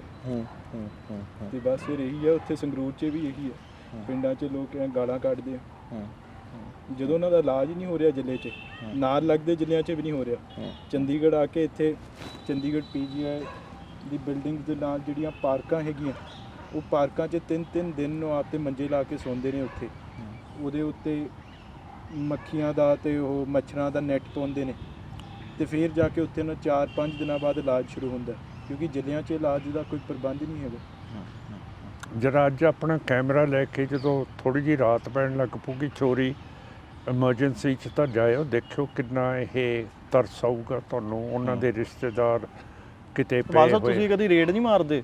ਬਹੁਤ ਸਾਰੇ MLA ਆਮ ਆਦਮੀ ਪਾਰਟੀ ਦੇ ਰੇਡ ਮਾਰਦੇ, ਤੁਹਾਡਾ ਦਿਲ ਨਹੀਂ ਕਰਦਾ ਕਿ ਮੈਂ ਵੀ ਰੇਡ ਮਾਰਾਂ, ਅਚਨਚੇਤ ਪਹੁੰਚ ਜਾ ਕਿਤੇ ਲਾਈਵ ਕਰਦਾ ਉੱਥੇ ਜਾ ਕੇ? ਨਹੀਂ, ਮੇਰਾ ਮਤਲਬ ਇਹੋ ਜਿਹੀ ਪਬਲਿਸਿਟੀ ਦਾ ਕੀ ਫਾਇਦਾ ਜਦੋਂ ਉਹਦਾ ਰਿਜ਼ਲਟ ਹੀ ਨਹੀਂ ਆਉਣਾ ਹੈਗਾ, ਹੈ ਨਾ। ਮੈਂ ਜਦੋਂ ਮੈਂਬਰ ਪਾਰਲੀਮੈਂਟ ਹੈ, ਮੈਂ ਪਾਰਲੀਮੈਂਟ 'ਚ ਬੋਲਾਂ, ਉੱਥੇ ਚਿੱਠੀਆਂ ਲਿਖਾਂ, ਤੇ ਮੇਰੇ ਕੰਮ ਹੁੰਦੇ ਆ ਸਾਰੇ। ਉਹ ਤਾਂ ਡਰਾਮੇ ਕਰਦੇ ਆ ਜਿਹੜੇ ਰੇਡ ਕਰਦੇ ਆ, ਫਲਾਣ ਕਰਦੇ ਆ, ਐ ਨਹੀਂ ਕਰਨਾ ਚਾਹੀਦਾ। ਜਿਹੜੀ ਐਡਮਿਨਿਸਟ੍ਰੇਸ਼ਨ ਆ ਉਹਨੂੰ ਆਪਣੇ ਕੰਮ 'ਤੇ ਲੱਗੇ ਰਹਿਣ, ਆਪਣਾ ਕੰਮ ਕਰਨ। ਜੇ ਮਾੜਾ ਕਰਦੇ ਆ ਤਾਂ ਉਹਨਾਂ ਨੂੰ ਦੱਸ ਦਿਓ, ਜੇ ਚੰਗਾ ਕਰਦੇ ਆ ਤਾਂ ਤਾਰੀਫ ਕਰ ਦਿਓ ਉਹਨਾਂ ਦੀ। ਬਹੁਤ ਬਹੁਤ ਸ਼ੁਕਰੀਆ ਮਾਨ ਸਾਹਿਬ ਤੇ ਗੋਬਿੰਦ ਜੀ, ਬਹੁਤ ਬਹੁਤ ਸ਼ੁਕਰੀਆ। ਵਾਹਿਗੁਰੂ ਜੀ ਕਾ ਖਾਲਸਾ, ਵਾਹਿਗੁਰੂ ਜੀ ਕੀ ਫਤਿਹ। ਉਹ ਅਕਸਰ ਵਸੀਮ ਬਰੇਲਵੀ ਸਾਹਿਬ ਦਾ ਮੈਂ ਸ਼ੇਰ ਜਿਹੜਾ ਹੈਗਾ ਉਹ ਕਹਿ ਦਿੰਦਾ ਹੁੰਨਾ कैमरे पे कि कब कौन सी बात कहाँ कैसे कही जानी चाहिए, इस बात का हुनर हो तो हर बात सुनी जाती है।